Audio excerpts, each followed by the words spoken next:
నమస్తే. Welcome to Yadav vision. నేను మీ నక్క మహేష్ యాదవ్. ఈరోజు మనతో పాటు వెంకటరత్నం యాదవ్ గారు ఉన్నారు. Srikrishna Devarayalu book writer. అదేవిధంగా శ్రీకృష్ణ దేవరాయల మీద ఎంతో రీసెర్చ్ చేసి శ్రీకృష్ణ దేవరాయల చరిత్రని మన ముందుకు తీసుకురావడం జరిగింది. అయితే గత కొన్ని రోజుల కిందటనే మనము శ్రీకృష్ణ దేవరాయలు యాదవుడు అనడానికి ఉన్నటువంటి శాసనాలు ఏంటివి అనేసి, ఆధారాలు ఏంటివి అని మనం ఆల్రెడీ చర్చించడం జరిగింది. ఆ చర్చలో భాగంగానే చాలా మంది కూడా అనేక రకాల ప్రశ్నలు కూడా వేయడం జరిగింది. ఇది ఒకవైపు అయితే, మరొక వైపు బలిజ కులస్తులు శ్రీకృష్ణదేవరాయలు యాదవుడు అని చెప్పినప్పటికీ కూడా ఓన్లీ ఆంధ్రప్రదేశ్ లోనే కాకుండా మిగతా రాష్ట్రాల్లో కూడా వాళ్ళు శ్రీకృష్ణదేవరాయలు బలిజ అని ప్రచారం చేసుకోవడం జరుగుతుంది.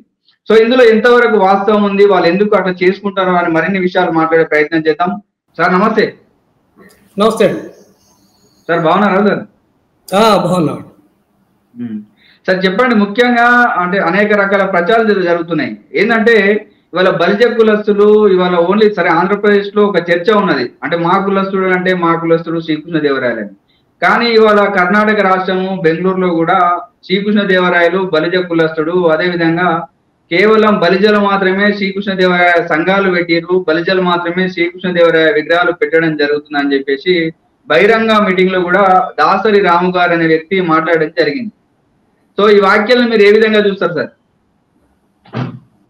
చాలా మంచి ప్రస్తావన అండి, సంతోషం. ఇప్పుడు దాసరి రాము గారు నాకు పరిచయస్తులేనండి. వారు గుంటూరు వాస్తవ్యులు. వారు వారి పేరు పూర్తి పేరు రామ్మోహన్ రావు గారు, గుంటూరేను. అయితే వారు ఈ మధ్యకాలంలో పరిపూర్ణంగా వాళ్ళ యొక్క జాతి అభివృద్ధి కోసం వారి ప్రయత్నాలు వాళ్ళు చేస్తూ ఉన్నారు. ఏదో రాజకీయంగా కూడా వాళ్ళు ఎదగాలనే తపంతో ఎదుగుతూ ఉన్నారు. వాళ్ళ ఆ క్రమంలో ప్రచారం చేసుకుంటున్నారు. ఎవరికి అభ్యంతరం లేదండి, వాళ్ళ ప్రయత్నాలు ఏదో వాళ్ళు చేసుకుంటారు, ఎవరికి అభ్యంతరం లేదు. కాకపోతే ఆ వీడియో నేను కూడా చూడటం జరిగిందండి. బెంగళూరులో కేఆర్ పురంలో ఒక మీటింగ్ కృష్ణదేవరాయల యొక్క జన్మదినం సందర్భంగా మొన్న జనవరి సందర్భంగా వాళ్ళు అక్కడ కార్యక్రమం ఒకటి ఏర్పాటు చేశారు. చాలా పెద్ద కార్యక్రమం అన్నమాట.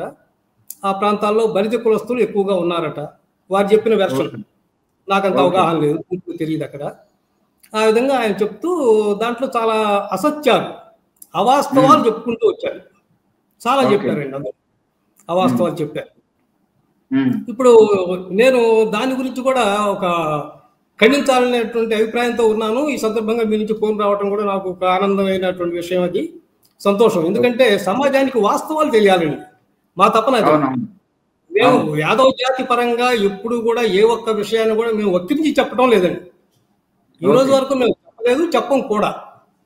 యాదవ జాతి పరంగా మేము ఎవరు చెప్పినప్పటికి కూడాను, ఏ అంశంలో కూడాను మేము అతిశయోక్తి చెప్పడం కానీ, అవాస్తవాలు చెప్పడం కానీ, చరిత్రను వక్రీకరించడం కానీ మేము ఎవరు చెయ్యలేదు, చెయ్యం కూడా. అటువంటి పరిస్థితుల్లో ఈ పుస్తకాన్ని గురించి గతంలో మీరు ఇంటర్వ్యూ చేశారు. ఆ పుస్తకాన్ని గురించి అనేక నేను మీతో ప్రస్తావించడం జరిగింది. రకరకాల శాసనాలు ఇవన్నీ కూడా నేను మీ దృష్టికి తీసుకురావడం జరిగింది. మీరు కూడా చెప్పారు, దాని నుంచి చాలా మంది అభినందించారు కూడా. అది ఒక ఆనందమైన విషయమే. ఎందుకంటే ఇక్కడ నన్ను అభినందించడం అనేది కాదు, ఇక్కడ నాకు కావాల్సినటువంటి అంశం ఒక వాస్తవ చరిత్ర సమాజానికి అందాలి అనేది నా యొక్క తపన, అదే నా ఆవేదన. దానికోసం నేను ఇంతగా తపనపడి పుస్తకాన్ని రాయడం జరిగిందండి. గతంలో ఆ విషయాలన్నీ కూడా మనం చెప్పుకున్నాం. అయితే ఇప్పుడు ప్రస్తావన అంశానికి వచ్చేటప్పటికి, ఇప్పుడు ఇక్కడ దాసరి రాము గారు విజయనగర సామ్రాజ్య రాజులందరూ కూడాను మన వాళ్ళే, మన బలిజ కులస్తుడే, శ్రీకృష్ణదేవరాయలు మనవాడే, మన బలిజ కులస్తుడే అంటూ చాలా గంటాపదంగా, చాలా చక్కగా, ఎంతో ఉత్సాహంగా చెప్పారు వారు. నాకు చాలా ఆశ్చర్యం వేసింది. ఎందుకంటే ఇన్ని అవాస్తవాలు వాళ్ళు ఏ విధంగా చెప్తూ ఉన్నారు, ఇంత అన్యాయం. ఒక్క శాసన ప్రమాణం లేకుండా అసలు వాళ్ళ యొక్క ఒక రకమైనటువంటి ఆ దబాయింపు అనేది చాలా ఆశ్చర్యంగా ఉంది నాకు. ప్రతి చోట సహజంగా దబాయింపే ఎక్కువ ఉంటుందండి వాళ్ళ దానిలో, వాస్తవాల కన్నా దబాయింపే ఉంటుంది ఎక్కువగా. అది అందరికీ తెలిసిన విషయం, జగద్విదితం. అటువంటి పరిస్థితుల్లో కూడా మేము ఎక్కడా కూడా ఆవేశపడలేదు, ఎప్పుడు మేము ఇదిగా లేదండి. మేము ఒక పొరపాటు కూడా మేము మాట్లాడలేదు. మమ్మల్ని వాళ్ళు చాలా చోట తిట్టారు కూడా, మేము యాదవ్ జాతిని తిట్టారు. ఈ పుస్తకం రాసినందుకు ఒక మిత్రుడు, ఈ పుస్తకం కూడా వచ్చిందా, దీంట్లో ఎన్నో ఆధారాలు ఉన్నాయి, మరి మీరు చర్చకు వస్తారా అని చెప్పి అడిగితే, అన్నయ్య గారి కుమార్ అనే అతను బూతులు కూడా తిట్టాడు. బూతులు తిట్టాడు నన్ను కూడా. ఈ పుస్తకం రాసినందుకు నన్ను కూడా తిట్టాడు. ఓకే. రికార్డెడ్ ఉన్నాయి మా దగ్గర ఇప్పటికి కూడా ఎవిడెన్స్ మేము చాలా జాగ్రత్తగా దాచిపెట్టాం. కానీ మా వాళ్ళు ఎక్కడా కూడా యాదవ జాతి పరంగా ఎక్కడా కూడా ఏ ఒక్కరు కూడా ఆవేశపడలేదు. ఎప్పుడు కూడా ఒక్క మాట పొరపాటుగా తూలి ఎవరిని మేము మాట్లాడలేదు సార్, ఈ రోజు వరకు కూడా మాట్లాడకూడదు. ఎందుకంటే ఆ సంస్కారం మాకుంది. ఇంకోటి ఏంటంటే సత్యం పని మాకుంది. మేము ఆవిష్కారం పనిలే. తొండాట ఆడేవాడు దబాయిస్తాడు, ఆడ తగ్గ చేతనేవాడు కరెక్ట్ గా ఆడతాడు. వాడు దబాయించాల్సిన అవసరం లేదు. విఘ్నులు అనేటువంటి వాళ్ళకి చూసిన వాళ్ళకి అందరికీ అర్థమవుతూనే ఉంటుంది. ఇక్కడ దాసరి రామ్ గారు చెప్పిన దాంట్లో నేను వారికి ఒకే ఒక సూటి ప్రశ్న వేస్తాను. శ్రీకృష్ణదేవరాయలు కానీ విజయనగర రాజులు కానీ ఎవరైనా సరే మేము పరిధి కులస్థలము అని చెప్పుకున్నటువంటి ఒక్క శాస్త్ర ప్రమాణాన్ని చూపిస్తారా? ఒక్క శాస్త్ర ప్రమాణాన్ని. మరి శాసనాలు లేకుండా వాళ్ళు ఎట్లా చెప్తారు సార్? అంటే బల్జ కులస్తుడు అని అంత క్లియర్ గా దబాయింపండి. ఎందుకంటే వాళ్ళకి కాస్త కూస్తో కొంత ఈ రాజకీయ బలం ఎక్కువగా ఉందండి. రాజకీయ బలం ఎక్కువగా ఉండటంతో వాళ్ళకి ఏంటంటే ఈ రోజున పవన్ కళ్యాణ్ కూడా ముఖ్యమంత్రి స్థాయికి వచ్చేసాడు, ఉప ముఖ్యమంత్రి అయ్యాడు. ఆయన్నే ఒక ముఖ్యమంత్రి వీళ్ళు ఆనందపడుతూ చూస్తున్నారు. సంతోషమే, వాళ్ళ ఆనందం వాళ్ళకు ఉంటుంది. దాన్ని మరి ఎవరు తప్పట్టవాడు. దాంతో ఇప్పుడు ఎక్కడ పడ్డా కానీ ఉప ముఖ్యమంత్రి మావాడు ఉన్నాడు అనే ఒక రకమైన రుబాబుతోటి లెక్కలేనితనం పెరిగిపోయింది ఇప్పుడు, ఇంకా గతంలో కన్నా కూడా. ఆ విధంగా ఎక్కడ పడితే అక్కడ వాళ్ళు విగ్రహాలు పెట్టడానికి ప్రయత్నాలు చేస్తూ ఉన్నారు. శ్రీశైలంలో విగ్రహం పెట్టేసి శ్రీకృష్ణదేవరాయలకి కింద ఫైలాలు రాస్తారు, శ్రీకృష్ణదేవరాయలు బలి చక్రవర్తి అని. ఏ విధంగా అయ్యారు బలి చక్రవర్తి? నేను ఛాలెంజ్ చేస్తున్నాను. ఆ కోర్టులో కానీ దాసరి రామ్ గారికి ప్రత్యేకంగా ఈ యాదవ్ విజన్ టీవీ మాధ్యమం ద్వారా నేను దాసరి రామ్ గారికి ఛాలెంజ్ విసురుతున్నానండి, బహిరంగ సవాల్. కృష్ణదేవరాయలు బలి చక్రవర్తులని ఒక శాసన ప్రమాణాన్ని మీరు చూపించగలరా? ఛాలెంజ్. ఛాలెంజ్. మీ ఇష్టం ప్లేస్ లో పెట్టుకుందామన్న చర్చ. మా యాదవ్ జాతరలో మేము 40 రావడానికి సిద్ధంగా ఉన్నాం. వాళ్ళ చర్చకు వస్తే మీరు వెళ్తారా సార్? ఖచ్చితంగా. ఢిల్లీలో వెళ్ళడానికి సిద్ధంగా ఉన్నామండి. దానికి కావాల్సిందల్లా మేము చెప్పేది ఒకటేనండి. మేము చర్చకు రావడానికి వాళ్ళు మేము మాత్రమే కూర్చుంటే ఉపయోగం లేదండి. వాళ్ళ వాదన మీద వాళ్ళు స్టాండ్ అవుతారు. ఉపయోగం లేని మాటలు అవన్నీ కూడా. ఘర్షణ పెరుగుతుంది తప్ప ఉపయోగం లేదు. దానికి మధ్యవర్తులు ఎవరు ఉండాలి? శాసన ప్రమాణాలు తెలిసినటువంటి వాళ్ళు ఉండాలి, చరిత్రకారులు ఉండాలి, పండితులు ఉండాలి, మేధావులు ఉండాలి. కనీసం 4 మనుషులు ఎవరైనా సరే. మా కులస్తులు వద్దు, ఆ వాళ్ళ కులస్తులు వద్దు. ఎందుకంటే మా కులస్తులు అంటే పెద్ద చరిత్రకారులు ఎవరు లేరు నాకు తెలిసినంత పెద్దగా. కానీ ఇక్కడ కీలకంగా ఏమిటంటే ఇది వాస్తవం చెప్పగలిగిన వాళ్ళు కావాలిగా. ఇద్దరు న్యాయవాదులు పోట్లాడుకుంటూ ఉంటారండి కోర్టులో ఒక సబ్జెక్ట్ మీద. అయ్యా నువ్వు కరెక్ట్ చెప్తున్నావు, నువ్వు తప్పు చెప్తున్నావు, నువ్వు కూర్చో, ఈ పాయింట్ సస్టైన్ అవుతుంది, ఇది డిస్ప్యూట్ చేస్తున్నాను అని చెప్పగలిగినటువంటి జడ్జి ఉండాలి అక్కడ, న్యాయమూర్తి ఎదురుగా. అంతే కదా. లేకపోతే ఈయన చెప్తూ ఉంటాడు, ఆయన చెప్తూ ఉంటాడు. ఎప్పుడు వేయను తెగదు కదా. ఇక ఇది న్యాయం అని చెప్పగలిగినటువంటి వ్యక్తులు ఉండాలి. వాళ్ళకి ఏం తెలిసి ఉండాలి? న్యాయశాస్త్ర పరిజ్ఞానం తెలిసి ఉండాలి వాళ్ళకి. అప్పుడు మాత్రం ఎవరు ఏం చెప్తున్నారనేది అర్థమవుతుంది. వారు చూపించే ఆధారం ఎటువంటి ఫేక్ ఆధారాలు, మేము చూపించే వాటిలో ఎటువంటి జెన్యూనిటీ ఉందో అర్థమైపోతుంది. అయితే బలిజలు ఏం చెప్తున్నారు సార్? బలిజలు ఏం చెప్తున్నారు అంటే ఒక 2 పేర్లు మెన్షన్ చేసి ఈ పేర్లు మెన్షన్ చేసి వీళ్ళు బలిజ కులస్తులు, వీళ్ళు మన విజయనగర సామ్రాజ్యానికి సంబంధించిన వాళ్ళు, వీళ్ళు ఫెరోషియస్ గా ఉండేది ఒక 300 ఏళ్ళు దాదాపు ముస్లింలను కూడా రాకుండా కాపాడారని చెప్పేసి వాళ్ళు ఒక చర్చను తీసుకురావడం జరిగింది. సో దాన్ని మీరు ఏ విధంగా చూస్తారు? ఇప్పుడు వారు రాము గారు చెప్పిన విధానం ఎలా ఉందంటే, మనకి గతంలో అజయ్ నాగేశ్వరరావు గారి సినిమా వచ్చింది ఒకటి, మంచి మనసులు అని సినిమా. అది బహుశా అందరూ పెద్దవాళ్ళు ఉంటారు. దానిలో ఒక అద్భుతమైన కోర్టు సీన్ ఉంటుందండి. పబ్లిక్ ప్రాసిక్యూటర్ గా ఎస్ రంగారావు గారు, ఈ డిఫెన్స్ లాయర్ గారు సావిత్రి గారు ఉంటారు. చాలా ప్రమాదమైన సన్నివేశం అక్కడ. దానికి మన ఎస్ రంగారావు గారు పబ్లిక్ ప్రాసిక్యూటర్ గా ఉన్నప్పుడు వారు ఏం చెప్తారంటే, అక్కడ హత్య జరిగిన తర్వాత హత్యను చూసిన సాక్షులు మెరుపు వేగంతో పోలీస్ స్టేషన్కి వెళ్ళి పోలీసు వాళ్ళకి చెప్తే వెంటనే వాయువేగంతో ఆ ఎస్ఐ గారు వచ్చేసి అక్కడ హంతకుడిని అరెస్ట్ చేశాడు అని చెప్తారు. ఇది కనుక ఒక నిమిషంలో అయిపోతుంది. కానీ డిఫెన్స్ లాయర్ గారు ఈ సాక్షుల్ని ఎగ్జామ్ చేసి తర్వాత వాళ్ళని ఒక్కొక్క టైం ఎక్కడ ఎంత టైం పట్టింది, ఎక్కడి నుంచి నడిచి రావడానికి ఈ రైతులకు ఎంత టైం పట్టింది, పోలీస్ ఇన్స్పెక్టర్ స్టేషన్లో లేకపోతే వాళ్ళ ఇంటికి పోవడానికి ఎంత టైం పట్టింది, ఆయన బట్టలు మార్చుకోవడానికి అక్కడ ఎంత టైం పట్టింది, అక్కడి నుంచి ఇక్కడ రావడానికి ఎంత టైం పట్టింది, ఇవన్నీ మొత్తం లెక్క చూసుకుంటే గంట టైం పట్టింది. గంట టైం పట్టి ఆ సన్నివేశాన్ని అక్కడ పబ్లిక్ ప్రాసిక్యూటర్ గారు 6 నిమిషాలు చెప్పేస్తారు. వాయువేగం మెరుగు వేగంతో అయిపోయింది సీన్. దానికి ఈ విధంగా ఉంటుందన్నమాట వాస్తవాలు. రాము గారు చెప్పిన దాన్ని నేను ఒకటి మాట చెప్తానండి. విజయనగర సామ్రాజ్యాన్ని విద్యారణ్య స్వాముల వారి యొక్క ఆధ్వర్యంలో ఆ రాజ్యాన్ని శంకుస్థాపన చేశారు అని చెప్పారు. సంతోషం, అందరూ ఒప్పుకునే అంశమే. అది ఇదేం కొత్త విషయం కాదు, ఆయన కొత్తగా చెప్పాల్సిన పని లేదు. అక్కడ రాజ్య పట్టాభిషేకం జరిగింది ఎవరికి, సింహాసనం మీద కూర్చొని కట్టి యుద్ధాలు చేసింది ఎవరు, ఆ రాజ్యాన్ని సంరక్షించింది ఎవరు, రాజుగా పరిపాలించింది ఎవరు, అది చెప్పాలిగా. చెప్పలేదండి, చాలా తెలివిగా దాకా వేశారు ఆయన. ఇది వాళ్ళ యొక్క జిమ్మిక్కులు, వాళ్ళ యొక్క గమ్మత్తైన తెలివితేటలు అంటే ఇవి ఈ విధంగా ఉంటాయి అన్నమాట. అంటే ఒక విధంగా వితండవాదం చేస్తున్నారు అనుకోవచ్చా సార్? అంతేనండి, తుండాట అంటాం మనం. మా ప్రాంతాల్లో ఆట చేతగానే వాడు తుండాట ఆడుతూ ఉంటాడు. కాస్త బలవంతుడిగా ఉన్నాడు, 2 పిల్లలు ఉన్నారు అనుకోండి, వాళ్ళు పెద్ద బలంగా తుండాట ఆడతాడు. ఆట చేత కాకపోయినప్పటికీ ఆడ చేతని వాడు తుండాట ఆడాల్సిన అవసరం లేదు. వీడు చక్కగా నైపుణ్యంతో వీడు ఆడతాడు. వీడిని దబాయించడం కోసం ఈ బలవంతుడు అనుకున్న వాడు తుండాట ఆడతాడు అన్నమాట. ఆ విధంగా జరిగింది ఇప్పుడు కూడా. ఇప్పుడు జరుగుతున్నది అంతా అదే. మనకి ఆంధ్రాలో వాళ్ళు విగ్రహాలు పెట్టే పరిస్థితి కూడా అందుకే వచ్చిందండి. విగ్రహాలు దేనికి పెడుతున్నారు, ఏ సంబంధం పెడుతున్నారు? ఒక్క శాసన ప్రమాణాన్ని వాళ్ళందరూ ఎవరైనా సరే చూపించమనండి, ఎవరి దగ్గర లేవండి. ఒక యాదవులకు మాత్రమే ఉన్నాయి, కృష్ణదేవరాయలు యాదవుడు అని చెప్పడానికి తగినటువంటి ఆధారాలు, శాసన ప్రమాణాలు ఆర్కియాలజీ డిపార్ట్మెంట్ వారు యాక్సెప్ట్ చేసినటువంటి ఆధారాలండి. దానిపై పుల్లయ్య రాసినయో మల్లయ్య రాసినయో ఎవరో రాసిచ్చిన కాగితం ముక్కలో ఈ కాదండి. ఎపిగ్రాఫియా ఇండికా. చెప్పండి. అభిమన్యుడు గారు అని చెప్పేసి ఒక ఆయన ఈ పుస్తకం చదివాను నేను.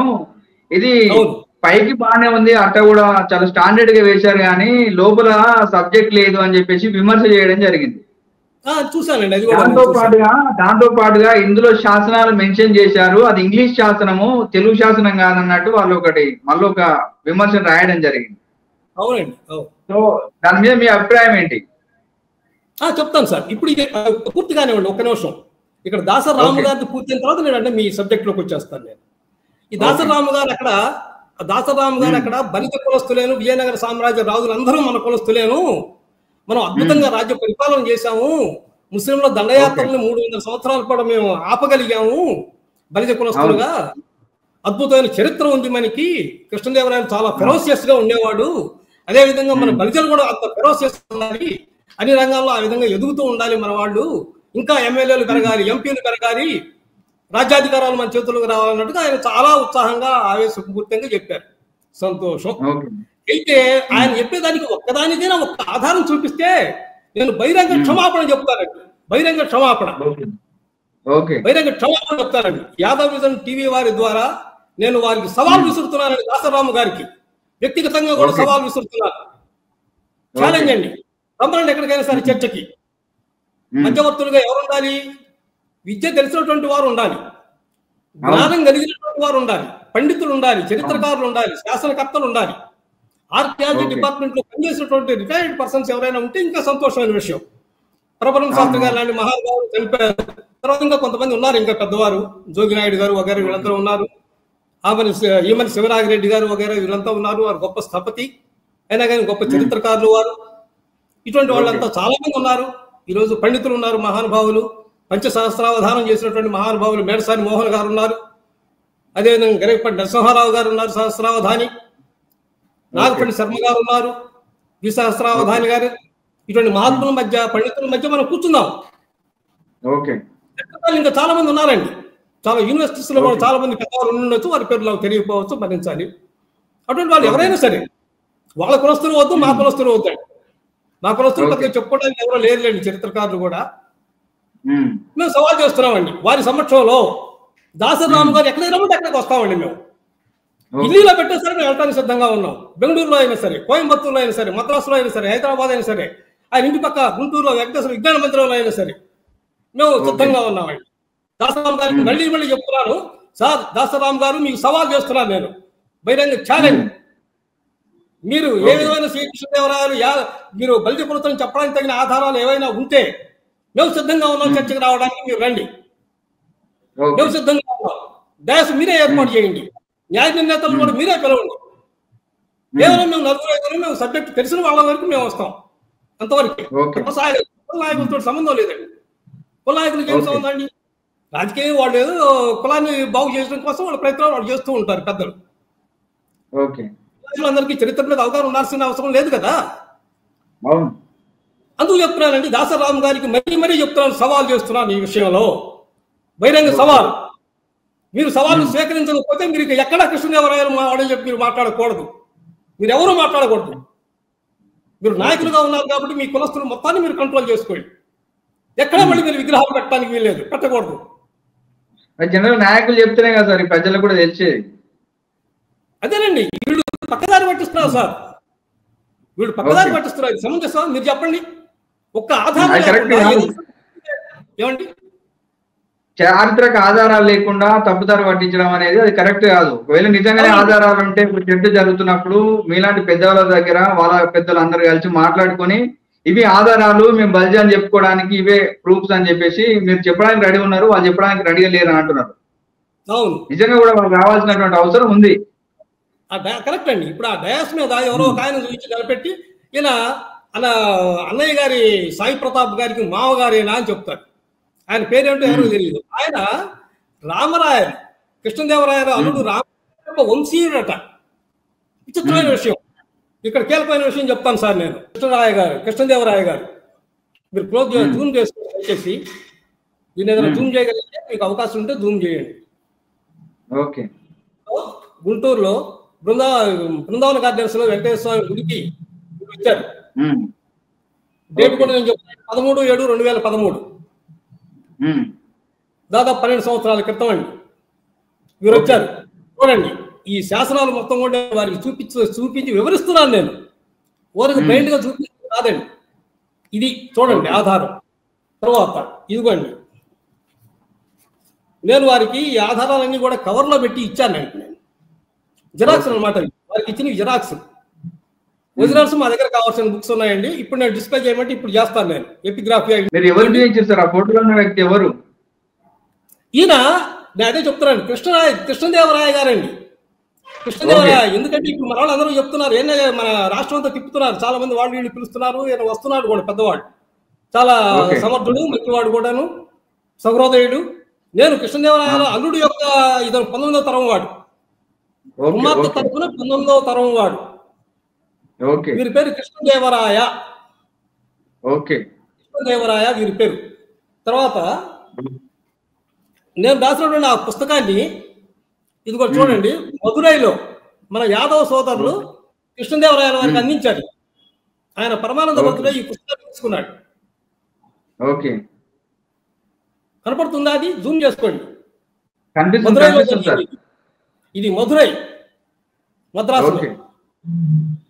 తర్వాత ఆ రోజున ఇదిగోండి వారి విజిటింగ్ కార్డు కూడా నాకు ఇచ్చారు, నన్ను ఇన్వైట్ చేశారు వారి ఇంటికి. కార్డు చూస్తున్నారా? అంత క్లారిటీగా రాకపోతే ఈ డల్ కలర్ చూసుకోండి. ఎందుకంటే ఇవన్నీ ఎందుకు చెప్తున్నానంటే నేను ఒక ఆధారంగా ఉండాలని చెప్తున్నాను. నేను వేక చెప్పింది కాదు ప్రతి ఒక్కటి. ఇప్పుడు శ్రీకృష్ణదేవరాయ గారికి మీరు వివరించారు కదా, శ్రీకృష్ణదేవరాయ గారు ఒప్పుకున్నారా శ్రీకృష్ణదేవరాయలు యాదవుడే అని చెప్పేసి? ఆయన తల ఊపాడు. నేను చెప్పిన ప్రతి దానికి కూడా తల ఊపాడండి. ఇక్కడ అబద్ధం చెప్పాల్సిన అవసరం నాకు లేదు. కృష్ణదేవరాయలు యాదవుడు కాదు అనే మాట మాత్రం ఆయన అనలేదు. అదండి ఇక్కడ కీలకమైన అంశం. ఈ రోజు నేను ఇంకో మాట కూడా చెప్తున్నాను. ఈ రామరాయలు వగైరా తరపు వాళ్ళు వాళ్ళు అని చెప్తున్నారు కదా, ఆయన కృష్ణదేవరాయలు గారి యొక్క కుమార్తె తరపున 19వ తరం వారైనటువంటి ఈ కృష్ణదేవరాయ గారు ఈ రోజు సజీవులుగా మనందరి మధ్య ఉన్నారు. వారి కుటుంబం ఉంది, వారి పెద్దలు చిన్నలు అందరూ ఉన్నారు. వీరితోటి ఎవరైనా సరే వీరితోటి మేము బలిజ కులస్తులని చెప్పించమనండి. నేను బహిరంగ క్షమాపణ చెప్పడమే కాదండి, బహిరంగ వాళ్ళ కాళ్ళు పట్టుకొని కూడా నేను దండం పెట్టి నా తప్పును క్షమించమని వాళ్ళని వేడుకుంటాను. నేను చాలా పెద్ద సవాల్ చేస్తారు సార్. ఏమండి, చాలా పెద్ద సవాల్ చేస్తారు మీరు. చాలా, అందులో సందేహమే లేదండి. దాదాపు 20 సంవత్సరాల నుంచి అండి, 20 సంవత్సరాల నుంచి ప్రతి చోట వాళ్ళు ఇదే చెప్పడం, ఒక్కళ్ళు మాత్రం చర్చకు రారు. అదండి, నేను ఇప్పుడు కూడా వారికి సవాల్ చేస్తున్నాను, మరీ చేస్తున్నాను. నేను దాసరాము గారికి వ్యక్తిగతంగా నేను సవాల్ చేస్తున్నాను. నేను మన పుస్తకంలో కూడా ఎన్నో చోట్ల రాశానండి. పట్టుశెట్టి పద్మరావు గారని పచ్చి అబద్ధాలు రాశారు ఆయన, పచ్చి అబద్ధాలు, అసత్యాలు. నేను రాసినటువంటి ఈ పుస్తకంలో కూడా అడుగడుగును నేను దాన్ని చూపిస్తూ ఈ విషయంలో బహిరంగ చర్చకు నేను సిద్ధంగా ఉన్నాను, మీరు బహిరంగ చర్చకు సిద్ధమా అని చెప్పి అడుగడుగున అనేక అంశాల్లో నేను వారిని ఛాలెంజ్ చేశాను. నేను వారి నుంచి ఈ రోజు వరకు సంవత్సరం నా పుస్తకం బయటకు వచ్చి ఈ రోజు వరకు వాళ్ళు ఎక్కడ మాట్లాడలేదండి దీనికి సంబంధించినటువంటి విషయాలు. ఇప్పుడు ఒక్క విషయం కూడా నేను మీకు చెప్పాలి, ఎందుకంటే ఇది ఒక సందర్భం కాబట్టి తప్పదు. ఇదిగోండి వారు రాసింది, భట్టశెట్టి పద్మారావు గారు రాసినటువంటి పుస్తకం ఇది. దీంట్లో 24, 25 పేజీల్లో చాలా విచిత్రంగా ఆయన ఏమి రాశారంటే, ఇదిగోండి, శ్రీకృష్ణుడు కాపుకులస్తుడట. ఏం చెప్పాలి దీన్ని చెప్పండి, కొంచెం జూమ్ చేసుకోండి సార్. ఇక్కడ కింద ఏం చెప్తాం సార్, ఆయన ఏం రాశాడు ఒక క్షణం మీకు వినిపిస్తాను. ద్వాపర యుగంలో శ్రీకృష్ణుడిగా కూర్మి వితిన్ బ్రాకెట్స్ కాపు కులంలో వృష్టి వంశంలో జన్మించి యాదవ వితిన్ బ్రాకెట్స్ గొల్ల కులంలో పెరిగి దుష్ట శిక్షణ జరిపించి కంస నరకాసుర రాజులను సంహరించి మహాభారత యుద్ధానంతరం శ్రీకృష్ణుడు దేవుడుగా పూజించబడ్డాడు అని రాశాడు. కాపు కులస్తురా శ్రీకృష్ణుడు శ్రీకృష్ణుడు కాపు కులస్తుడు దేశం మొత్తం చెప్తుంది కదా యాదవుడు అని చెప్పి. దేశమే కాదండి, ప్రపంచం ఒప్పుకుంటుంది. ఏం ఒప్పుకునేది ఏంటి, ప్రపంచం మొత్తం ఒప్పుకుంటుంది శ్రీకృష్ణుడు యాదవుడు అని. ప్రపంచం ఒప్పుకుంటుంది. కనీసం జ్ఞానం ఉండాలి కదా, కనీసపు అవగాహన ఉండాలి కదా, మనం మాట్లాడేటప్పుడు బాధ్యత అనేది ఉండాలి కదండి. చరిత్రకారుగా మనం పుస్తకం రాస్తున్నాము అంటే ప్రతి అక్షరానికి మనం బాధ్యత వహించాలండి. అది ఏమిటిది, ఏమి రాస్తున్నట్టు ఈ టైటిల్ చూడండి, శ్రీకృష్ణ దేవరాయలు బలిజ కాపు క్షత్రియుడేనంట. బలిజ వేరు, కాపు వేరు, ఆ రెండు కులాలే వేరు కులాలే. ఎందుకంటే చాలా స్పష్టంగా కూడా బలిజ కులస్తులే చెప్పారు, మేము చరిత్రలో కలిసి ఉన్న చరిత్ర ఏనాడు లేదు అని చాలా స్పష్టంగా చెప్పారండి. నేను మీకు ఒకటి వినిపిస్తాను, చూడండి, చూపిస్తాను. ఎందుకంటే ఈ ఆధారాలతో చెప్పకపోతే సమాజానికి కూడా ఒక సందిగ్ధత ఉంటుందండి. అందుకోసం నేను ఇంత తపన పడి ఎన్ని తీసుకొచ్చానండి. ఇక చూడండి, కాపులు బలిజలు వేరు కులాలు అని చెప్పేసి ఆంధ్రజ్యోతిలో రాశారండి. ఓ.వి. రమణ గారు, టీడీపీ పాలక మండలి మాజీ సభ్యులు వీరు రాశారు. దీంట్లో ఆయన చాలా స్పష్టంగా చెప్పారనమాట. కాపులు బలిజలు కలిసి ఉన్నటువంటి చరిత్ర ఏనాడు లేదన్నారు ఆయన. మేము వేరు అన్నాడు, కాపులతో మాకు సంబంధం లేదు అన్నాడు. ఇక టైటిల్ చూడండి, కాపులు బలిజలు వేరు చాలా స్పష్టంగా ఉంది. ఇది ఆంధ్రజ్యోతి 9/6/2023 పేపర్లో వచ్చిందండి. 2023 ఆంధ్రజ్యోతి. అంతకుముందు ఇంకొకటి కూడా నేను చూపిస్తాను మీకు. ఇది బలిజ ఏపీ కన్వీనర్ అట శివశంకర్ గారు, వారు ఇచ్చినటువంటి ఇది అన్నమాట. కాకతీయ అనే పత్రికలో కాపులు బలిజలు వేరు కులాలు, ముద్రగడకు ఇంటి పేరు మొదలయ్యింది. చూడండి, జూమ్ చేసుకోండి దయచేసి. మేము వేరు అని వాళ్ళు చెప్తున్నారు, లబ్బును మొత్తుకుంటున్నారు వాళ్ళు. అసలు మేము కలిసి ఉన్న చరిత్రే లేదు మాకు, కాపుల పేరుతో మమ్మల్ని దెబ్బతొక్కుతున్నారు వాళ్ళు, అవకాశాలు మొత్తం వాళ్ళు అందిపుచ్చుకుంటున్నారు, వాళ్ళకి మాకు సంబంధం లేదు అని చెప్తున్నారు వీళ్ళు. ముందు దానికి చెప్పండి దాసరాము గారి సమాధానం.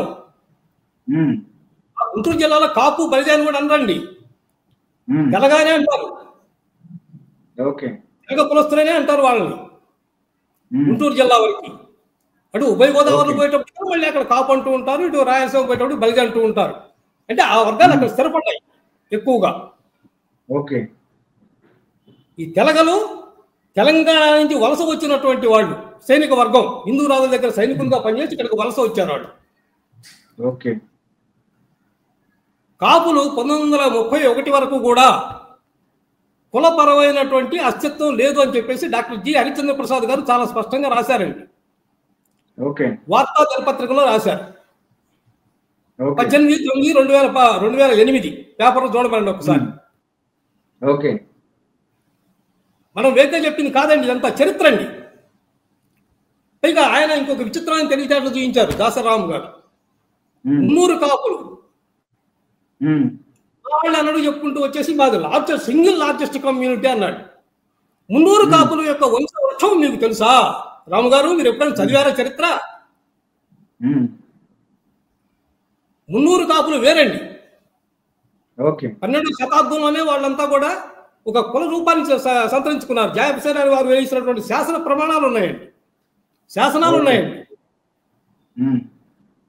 వారు దేవాలయ విధులు నిర్వహిస్తారు. వాళ్ళు దేవాలయంలో స్వామివారి ధూపదీప నైవేద్యాల కోసం కార్యక్రమాలు నిర్వహించడం కానీ, అక్కడ దైవభక్తి కార్యక్రమాలు ఏర్పాటు చేయటాలు కానీ, అక్కడ సంగీత నృత్యాలటువంటి కార్యక్రమాలు లాంటివి ఏర్పాటు చేయటం కానీ, భగవంతుని సేవకు సంబంధించినటువంటి కార్యక్రమాల్లో వాళ్ళు పాల్గొంటూ ఉంటారు. 12వ శతాబ్దంలోనే ఉంది వారికి. ఓకే. ఆ రోజే వాళ్ళు కుల రూపాన్ని పొందారు. 1931 వరకు కూడా కుల రూపం లేనటువంటి ఈ కాపులు 300 కాపులు మేవాళ్ళని ఎలా చెప్తారు వీళ్ళు? కాపుల నుంచి 300 కాపులు ఎట్లా వచ్చారు? ఆశ్చర్యం. ఓకే. ఉన్నారా సార్ ఆంధ్రలో? ఉన్నారా 300 కాపులు? ఏమండి, ఆంధ్రలో 300 కాపులు ఉంటారా? తక్కువ అండి. తెలంగాణలో ఎక్కువగా ఉన్నారండి. తెలంగాణలో ఎక్కువగా ఉన్నారు. తెలంగాణలో ఎక్కువ ఉన్నారు. ఎందుకంటే జాయపసేనాని గారు ఆ సందర్భంగా ఈ వ్యవస్థని ఏర్పాటు చేశాడండి. ఆయన శాసన ప్రమాణాలు ఉన్నాయి, అవన్నీ కూడా నా పుస్తకంలో రాశాను సార్ నేను. ఎవరైనా సరే కావాల్సిన వాళ్ళు దాన్ని జాగ్రత్తగా చదువుకుంటే అన్ని దొరుకుతాయండి. పుస్తకంలో ఇందాక మీరు చెప్పారు దోపు అభినంద్ గారు ఏమీ లేదన్నారు కదా, వారి విషయం వచ్చినప్పుడు నేను మళ్ళీ మాట్లాడతాను. ఇది రాము గారి విషయం కాబట్టి రాము గారి విషయానికి సంబంధించి నేను మాట్లాడుతున్నాను. ఈ పుస్తకంతోనే నేను చెప్తాను సమాధానం. వాళ్ళకి ఏ ప్రశ్నకైనా ఛాలెంజ్ చేస్తున్నానండి, సమాధానం నేను చెప్తాను. యాదవ్ జాతి చెప్తుంది. మరి ఇంత అమాయకంగా వీళ్ళ పిచ్చోళ్ళు చేసేసి వీళ్ళ ఆస్తి మొత్తం దొబ్బేద్దాం అన్నట్టుగా మాట్లాడితే ఎట్లాంటి వాళ్ళు? వీళ్ళ చరిత్రకి దోచుకుపోతున్నారు, కబ్జా చేస్తున్నారు వాళ్ళు. ఏం ధర్మం అండి ఇది? కొంచెం సంస్కారం ఉండాలండి, బాధ్యత ఉండాలండి. కనీసమైనా మనం మైకు పట్టుకొని మాట్లాడేటప్పుడు 10 మంది పెద్ద చిన్న ఇంటూ ఉంటారు, మహానుభావులు ఎంతో మంది ఉంటారు, మేధావులు ఉంటారు, పండితులు ఉంటారు, మహాత్ములు ఉంటారు. నవ్వుకునేట్లు ఉండకూడదు కదా. కనీసం కొంత విలువ ఉంది అనిపించాలి కదా అవతల వాళ్ళకి కూడా. 100 రూపాయలు అందరికీ మనం ఆమోదయోగ్యంగా మాట్లాడలేకపోవచ్చు కాక, కనీసం ఒక సంస్కారం, ఆ మాటలో కొంత అర్థం ఉంది, కొంత విలువ ఉంది అనిపించాలి, ఒక ఆధారం ఉంది అనిపించాలి. ఇష్టరాజ్యంగా అదిగా మాట్లాడేస్తే ఎట్లా అండి? శాసనాలు నేను పెట్టానండి. అంతేకాదండి, ఒక సినిమాకి సంబంధించి సెన్సార్ బోర్డు వారికి నేను లేఖ రాశాను. ఇదిగోండి సెన్సార్ బోర్డు వారికి రాసిన లేఖ.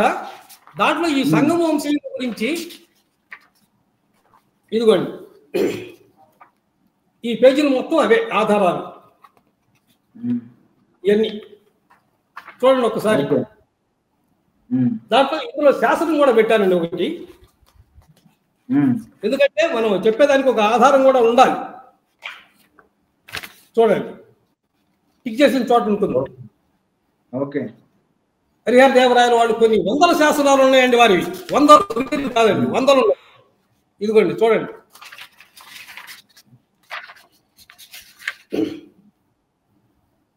ఒకటి రెండు కాదండి. ఇప్పుడు నేను నా పుస్తకంలో రాసినటువంటి ఆధారాలు సైతం కనీసం ఎన్ని ఉన్నాయి? 9 పేజీలు ఉన్నాయండి. 9 పేజీల ఆధారాలు నేను 9 పేజీల ఆధారాలు అంటే ఇందులో ఉన్నటువంటి ఎన్ని ఆ శాసనాలన్నీ వివరించాను నేను. ఏంటంటే 33 అండి, 30 ప్రమాణాలు చెప్పాను నేను. ఈ పుస్తకం ప్రచురించే నాటికి నాకు అందినటువంటి అనమాట అవన్నీ కూడా. ఇంకా మా దగ్గర అదనంగా చాలా ఉన్నాయి, అదనంగా ఉన్నాయి. ఈరోజు కృష్ణదేవరాయలకు సంబంధించి ఉన్నాయి, హరిహర దేవరాయలు, బుక్కరాయలు వీళ్ళకి సంబంధించినవి ఉన్నాయి. మొత్తం విజయనగర రాజులు అందరికి సంబంధించిన శాసనాలు బోర్డు దొరికినాయి మాకు తరువాత. ఏంటండి ఇంత అన్యాయంగా? ఒక ఆధారం చేయించబడిన వాళ్ళని ఎందుకు ఇంత దారుణంగా వాళ్ళు మాట్లాడుతున్నారు? కనీసం బాధ్యత లేదా? కనీసం అయినా మరి ఆయన నాయకుడిగా తిరుగుతూ ఉన్నారు కదా. నేను తమిళనాడు పోయానంటారు, కర్ణాటక పోయానంటారు, తెలంగాణ తిరిగానంటారు, ఎన్ని చెప్తారు. మరి ఆ మాటలో విశ్వసనీయత అనేది ఉండాలి కదా. కనీసం అయినా సంతోషమే. కులం కోసం నువ్వు కోటి పనులు చేసుకో, కష్టపడు, తప్పులేదు. మాకు సంతోషమే, మాకు నష్టమే ఉంది. కానీ యాదవ్ మీరు ఎలా చెప్తారు? కనీసం సంస్కారం లేకపోతే ఎట్లా? ఏ జ్ఞానంతో చెప్తున్నారు మీరు? ఏ ఆధారంతో చెప్తున్నారు? ఎవరు మాట మా వాళ్ళు అంటున్నారు చిత్రంగా, ప్రతివాడు ఇదే మాట. ఇదేంటండి మా వాళ్ళు చెప్పడం ఏంటండి? నాకు అర్థం కాని అంశం. మీ వాళ్ళు ఎవరా మీ వాళ్ళు? ఒక్కళ్ళు కూడా మీరు ఆధారం అడగరా? ఒక ఇల్లు నాది అని చెప్పాలన్నా, ఒక స్థలం నాది అని చెప్పాలన్నా దానికి ఒక గవర్నమెంట్ రికగ్నైజ్డ్ డాక్యుమెంట్ కావాలి, రిజిస్ట్రేషన్ డాక్యుమెంట్ కావాలి, అంతే కదండి. ఒక ఇల్లు నాది వేగ్గా వచ్చి చెప్తే ఇస్తాం మనం, ఒప్పుకుంటాం మనం?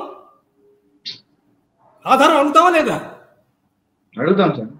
మరి ఇంతమంది ఉన్నారు ఆ కులస్తులు, ఒక్కళ్ళ సైతం మాట్లాడిన కారణం ఏంటి? ఒక్కళ్ళు కాకపోతే ఒక్కళ్ళైనా తప్పు. ఎంతమంది వాళ్ళు చరిత్రకారులు ఉన్నారు, మేధావులు ఉన్నారు, పెద్ద పెద్ద విద్యావంతులు ఉన్నారు, చాలా గొప్ప పండితులు ఉన్నారు. కానీ ఎందుకు ఇంత అన్యాయంగా వాళ్ళు మౌనం వహిస్తున్నారు? అంటే దీని అర్థం ఏంటి? మీరు చెప్పుకుంటూ ఉండండి అని వాళ్ళు వెనక నుంచి ఎగదొస్తున్నట్టే కదా. ఏది వాళ్ళు నిజాయితీ ఉన్నప్పుడు కనీసం ఒక్కళ్ళు కాకపోతే ఒక్కడైనా ఎందుకు మీరు ఈ పిచ్చి పని చేస్తున్నారు? ఏ ఆధారంతో చెప్తున్నారు మీరు కృష్ణదేవరాయలు మనవాడని? ఆయన కాదు అని ఎందుకు చెప్పలేకపోతున్నారు? ఒక్కడే చెప్పబడుతుందా మీలో? ఏంది ఇది? ధర్మేనా? నేను సమాజం మొత్తానికి కూడా నేను సవినయంగా విజ్ఞప్తి చేసి నేను అందరినీ ప్రార్థిస్తున్నాను సార్, ధర్మం వైపు నిలబడండి, సత్యం వైపు నిలబడండి, చరిత్ర వక్రీకరణను ఆపేందుకు మీ వంతు ప్రయత్నంగా మీరు చూడండి. ఎవరైనా సరే కృష్ణదేవరాయలు బలిత కులస్తులైనో, ఇంకో కులస్తులైనో, కాపు కులస్తులైనో ఎవరైనా చెప్తే వెంటనే నిగ్గదీసి అడగండి. ఏ ఆధారంతో మీరు చెప్తున్నారా బాబు? చూపించముందు నీ ఆధారం అని అడగరే. ఎందుకని అడగరు? ఏం ధర్మం ఇది? ప్రతివాడు మనకెందుకులే అనుకుంటా కూర్చుంటే ఏమవుతుంది చివరికి? ఇది ఎంత చరిత్ర వక్రీకరణ అండి. ప్రత్యక్షమైనటువంటి శాసనాధారాలు ఉన్నాయి. గవర్నమెంట్ ఆఫ్ ఇండియా వారు సైతం యాక్సెప్ట్ చేసినటువంటి, ఆర్కియాలజీ డిపార్ట్మెంట్ వారు యాక్సెప్ట్ చేసినటువంటి ఏదో ఫేక్ డాక్యుమెంట్స్ కాదు కదా, శిలాశాసనాలు కదండి ఇవన్నీ కూడాను. ఇంత ప్రత్యక్షంగా చెప్తున్నాం, నెత్తిలో మొత్తుకుంటూ ఉన్నాం. ఎన్నోసార్లు డిబేట్ చర్చల్లో పాల్గొన్నాం, ఎన్నో చర్చల్లో మనం పాల్గొన్నాం, టీవీల్లో కూడా. ప్రతివాడు కూడా కృష్ణదేవరాయల కులంతో మనకెందుకు? ఆయన మహానుభావుడు, ఆయన అందరి వాడే. ఇప్పుడు మన ఇంట్లో ఒక మల్లె చెట్టు ఉంటుందండి, దాని వాసన 10 ఏళ్ళకు వచ్చింది, అందరూ పిలుస్తారు ఆ సువాసనని ఆనందంగా, సంతోషమే, తప్పులేదు. కానీ ఈ మల్లె చెట్టు ఎక్కడిది అంటే మనం సుబ్బారావు ఇంట్లోది, రామారావు ఇంట్లోది, రాజారావు ఇంట్లోది అని చెప్తామా లేదా? మనం చెట్టు అందరికీ వర్తించదు. ఆ సుగంధాన్ని మీరు అందరూ పేల్చొచ్చు కాక, పేల్చొచ్చు, తప్పులేదు. దాన్ని ఎవరు కాదన్నారు, దాన్ని ఎవరు చేయబట్టుకుని అడ్డం పెట్టి ఆపరు.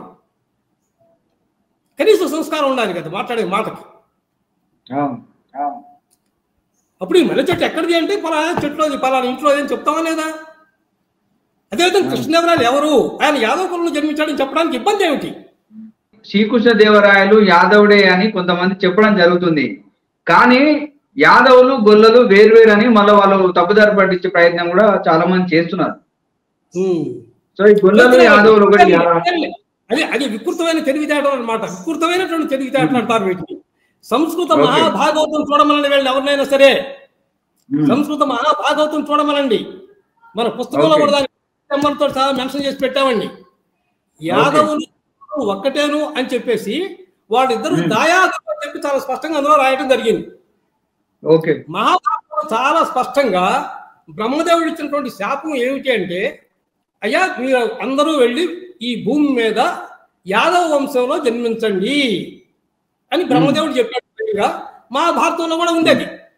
పోతరగా దాన్ని అనుగ్రహించాడు తెలుగులో కూడా చూడొచ్చు, కూడా పోనక్కర్ల దానికోసం. అప్పుడు ఈ భూమి మీద పుట్టినటువంటి నందుడు ఎవరవుతాడండి? నందుడు యాదవుడే కదా. అప్పుడు యాదవుడు అవుతాడు. నందుడు యాదవుడే కదా, వేరే కులస్తుడు కాదు కదా. అవునవును. ఇక్కడ నామ వ్యత్యాసం మాత్రమే,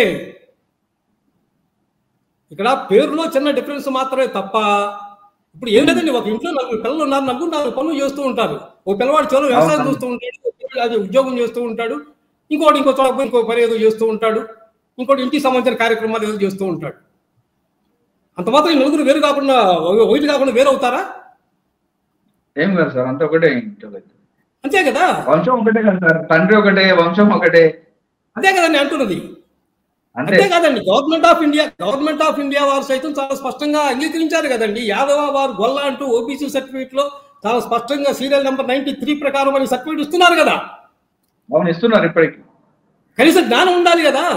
మనకి ఆంధ్రాలో సైతం కూడా బీసీ లిస్ట్ లో BC D కింద సీరియల్ నెంబర్ 33 కింద మనకి యాదవ వారు గొల్ల అని ఇస్తున్నారా లేదా? అవును, యాదవ గొల్ల మనందరం కనీసం అన్నమేగా మనం తినేది. కనీసం జ్ఞానమైనా ఉండాలి కదా, మాట్లాడే మాటకి అర్థం పద్ధం లేకుండా, తలాపోకం లేకుండా, తొండాటలు ముండాటలు ఏమి లేకుండా జ్ఞానం చేసుకుంటూ మహానుభావులు కనీసం ఇంకో విధంగా అంటారే అని కూడా అపహాస్యం అవుతామే మనం. అది కనీసం జ్ఞానమైనా ఉండొద్దా? గొల్లలు వేరు, యాదవ వేరు, ఎట్లా చెప్తారు వీళ్ళు అసలు పొద్దాక? యాదవ అని మేము రాస్తూ ఉంటే అడుగడుగునా మీరు యాదవులు కాదు గొల్లలు ఆయన రాస్తాడు. దొప్పం అభ్యనుడు గారు ఇందా మీరు చెప్పారు కదా, వెళ్దాం ఏంటి నాకు అర్థం కాని అంశం. పొద్దాక ఆయన రాసే ప్రతి చోట గొప్పగా రాస్తాడు. ఎంత సార్ ఇప్పుడు సంస్కృతీకరణ పరంగా మనం ఒక రకమైన సంస్కారం కోసం అలవాటు పడ్డాం. ఇప్పుడు మనం చదువుకున్నప్పుడు, మేము చదువుకునే రోజులు ఇప్పటికి కూడా నాకు బుక్స్ అన్ని ఉన్నాయండి. తురుష్కుల దండయాత్ర అని వచ్చేదండి మనకి హిస్టరీలో వచ్చేటప్పుడు కదా, తురుష్కుల దండయాత్ర అనేవాళ్ళు. అవి ఈనాడు పేపర్లో కూడా ఈ ప్రశ్నావళి వగైరా ఈ మీ పిల్లలకి ఉద్యోగార్థుల కోసం కొన్ని ఇస్తూ ఉండే సందర్భంగా, జవాబులు ఇస్తూ ఉండే సందర్భంగా దాంట్లో కూడా వాళ్ళు రాశారు. ఒక చోట ఒక సందర్భంలో రాస్తే ముస్లిం సంఘాల వాళ్ళు ఆ ఈనాడు ఆఫీస్కి వెళ్ళేసి వాళ్ళు రిప్రజెంటేషన్ ఇచ్చారు. ఏమంటే తురుష్కుల దండయాత్ర అనే పదం మాకు కాస్త ఇబ్బందిగా ఉంది, మీరు ఆ పదాన్ని తీసివేయండి, ముస్లిం దండయాత్రను పెట్టుకోండి, మాకు అభ్యంతరం లేదు అన్నారు. ఆ రోజు నుంచి ఎక్కడ ఎవరు కూడా తురుష్కుల దండయాత్రను రాయడం లేదండి. అంత మాత్రం తురుష్కులు ముస్లింలు ఒకటి కాకుండా పోతారా? ఒకటే. కానీ వాడు సంస్కారయుతంగా ఈ విధంగా పిలవండి అయ్యా అన్నారు. ఓకే, ఇష్టం అంతే కదండి, తప్పేం లేదు కదా. ఇప్పుడు అదేవిధంగా ఎన్నో కులాల వాళ్ళండి. ఇప్పుడు ఏదైనా కుమ్మరి కులస్తులు అనేవాళ్ళు, ఈరోజు వాళ్ళు శాలివాహన పిలవండి అంటున్నారు. ఈరోజు మేఘవాళ్ళు అనేవాళ్ళు, ఈరోజు మమ్మల్ని మహేంద్ర అనే కులం పేరుతో పిలవండి అంటున్నారు. ఓకే, పిలుద్దాం. అన్ని కులాలు కూడా ఏదో పేరు పెట్టుకున్నాయి, చాకలి కులస్తులు, రజకులు అని చెప్పేసి. రజకులే వాళ్ళు చెప్పుకుంటున్నారు, తప్పేం లేదు. వాళ్ళ గౌరవం మనం కూడా సంతోషిద్దామండి. వాళ్ళు ఆ పేరుతో పిలుద్దాం, గౌరవిద్దాం. మనం కూడా మనం ఏ కులమైనా, ఏ కులమైనా, ఎక్కడున్నా, ధనం ఉన్నా లేకపోయినా, పేదవాడైనా పిచ్చివాడైనా ప్రతివాడి కులం అంటూ ఒకటి ఉంది. అతను మనం గౌరవిద్దాం, నష్టమేంటున్నాను నేను. ఇక్కడ మేము యాదవులు ముర్రు అని మనం ఒత్తుకుంటూ ఉంటే దోపం అభ్యర్థుడు పొద్దాక ఇదే మాట చెప్తూ ఉంటాడు, మీరు గొల్లలు, మీరు గొల్లలు, మీరు గొల్లలు. జ్ఞానం ఉండాలి కదా, అందరూ ఆనందించున్నారు కదండి, కనీస జ్ఞానమైనా ఉండాలిగా. ఎందుకు ఏమండి గొల్లలే యాదవులు కదా. అదేనండి, ఇప్పుడు గవర్నమెంట్ ఆఫ్ ఇండియా వారే యాక్సెప్ట్ చేశారు. అదేనండి, 1930 ప్రాంతంలోనే మద్రాసు గవర్నమెంట్ వారు చాలా స్పష్టంగా చెప్పారు, అనేక పేర్లతో పిలువబడ్డారు. ఆ రోజున గౌడ అంటే ఇప్పుడు అది అందులో పదం కూడా గతంలో యాదవులు గౌడ అన్నారు, అయ్యా అని అన్నారు, ఈ పేర్లన్నీ ఉన్నాయి, గొల్ల అని అన్నారు. ఈ పేర్లు అన్నింటి స్థానంలో కూడా యాదవ్ అనే పేరుతో పిలవండి అని చెప్పి 1930లోనే గవర్నమెంట్ ఆఫ్ మద్రాసు వారు స్వాతంత్రం రాక ముందే బ్రిటిష్ వాళ్ళు సైతం దాన్ని యాక్సెప్ట్ చేశారు సార్. మరి మనకెందుకు ఆ జ్ఞానం లేదు?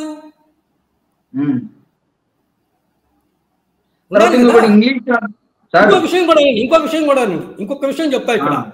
నాయుడు అనే పేరుతో కూడా మన యాదవ్ పిలిచారని చరిత్ర సాక్ష్యం ఇది. నాయుడు అని కూడా యాదవులు అన్నారు, మాకు అక్కర్లేదన్నావు యాదవులు, మాకు నాయుడు వగైరా వగైరా ఈ పేర్లు ఏమీ వద్దు, ఒక యాదవుల పేరుతో మమ్మల్ని పిలవండి అన్నారు. వీళ్ళు ఇచ్చిన రెప్యుటేషన్ ని బేస్ చేసుకొని గవర్నమెంట్ ఆఫ్ మద్రాసు వారు 1930లో ఆ విధంగా వాళ్ళు జీవో పాస్ చేశారు. మరి వీళ్ళు పెద్ద పెద్ద మేధావులుగా కబుర్లు చెప్తున్నారు, ఎన్నెన్నో పుస్తకాలు రాసుకుంటూ కబుర్లు చెప్తూ ఉన్నారు. అడుగడుగునా కనీసమైన జ్ఞానం ఉన్నాయి కదా, ఎందుకండి ఇన్ని అనవసరం మాటలు? ఏమన్నా అర్థం ఉందండి? అర్థం ఉందా? చాలా ఇబ్బందికరంగాను చాలా బాధగా ఉంటుందని ఆవేశం వచ్చింది ఒక్కొక్కసారి.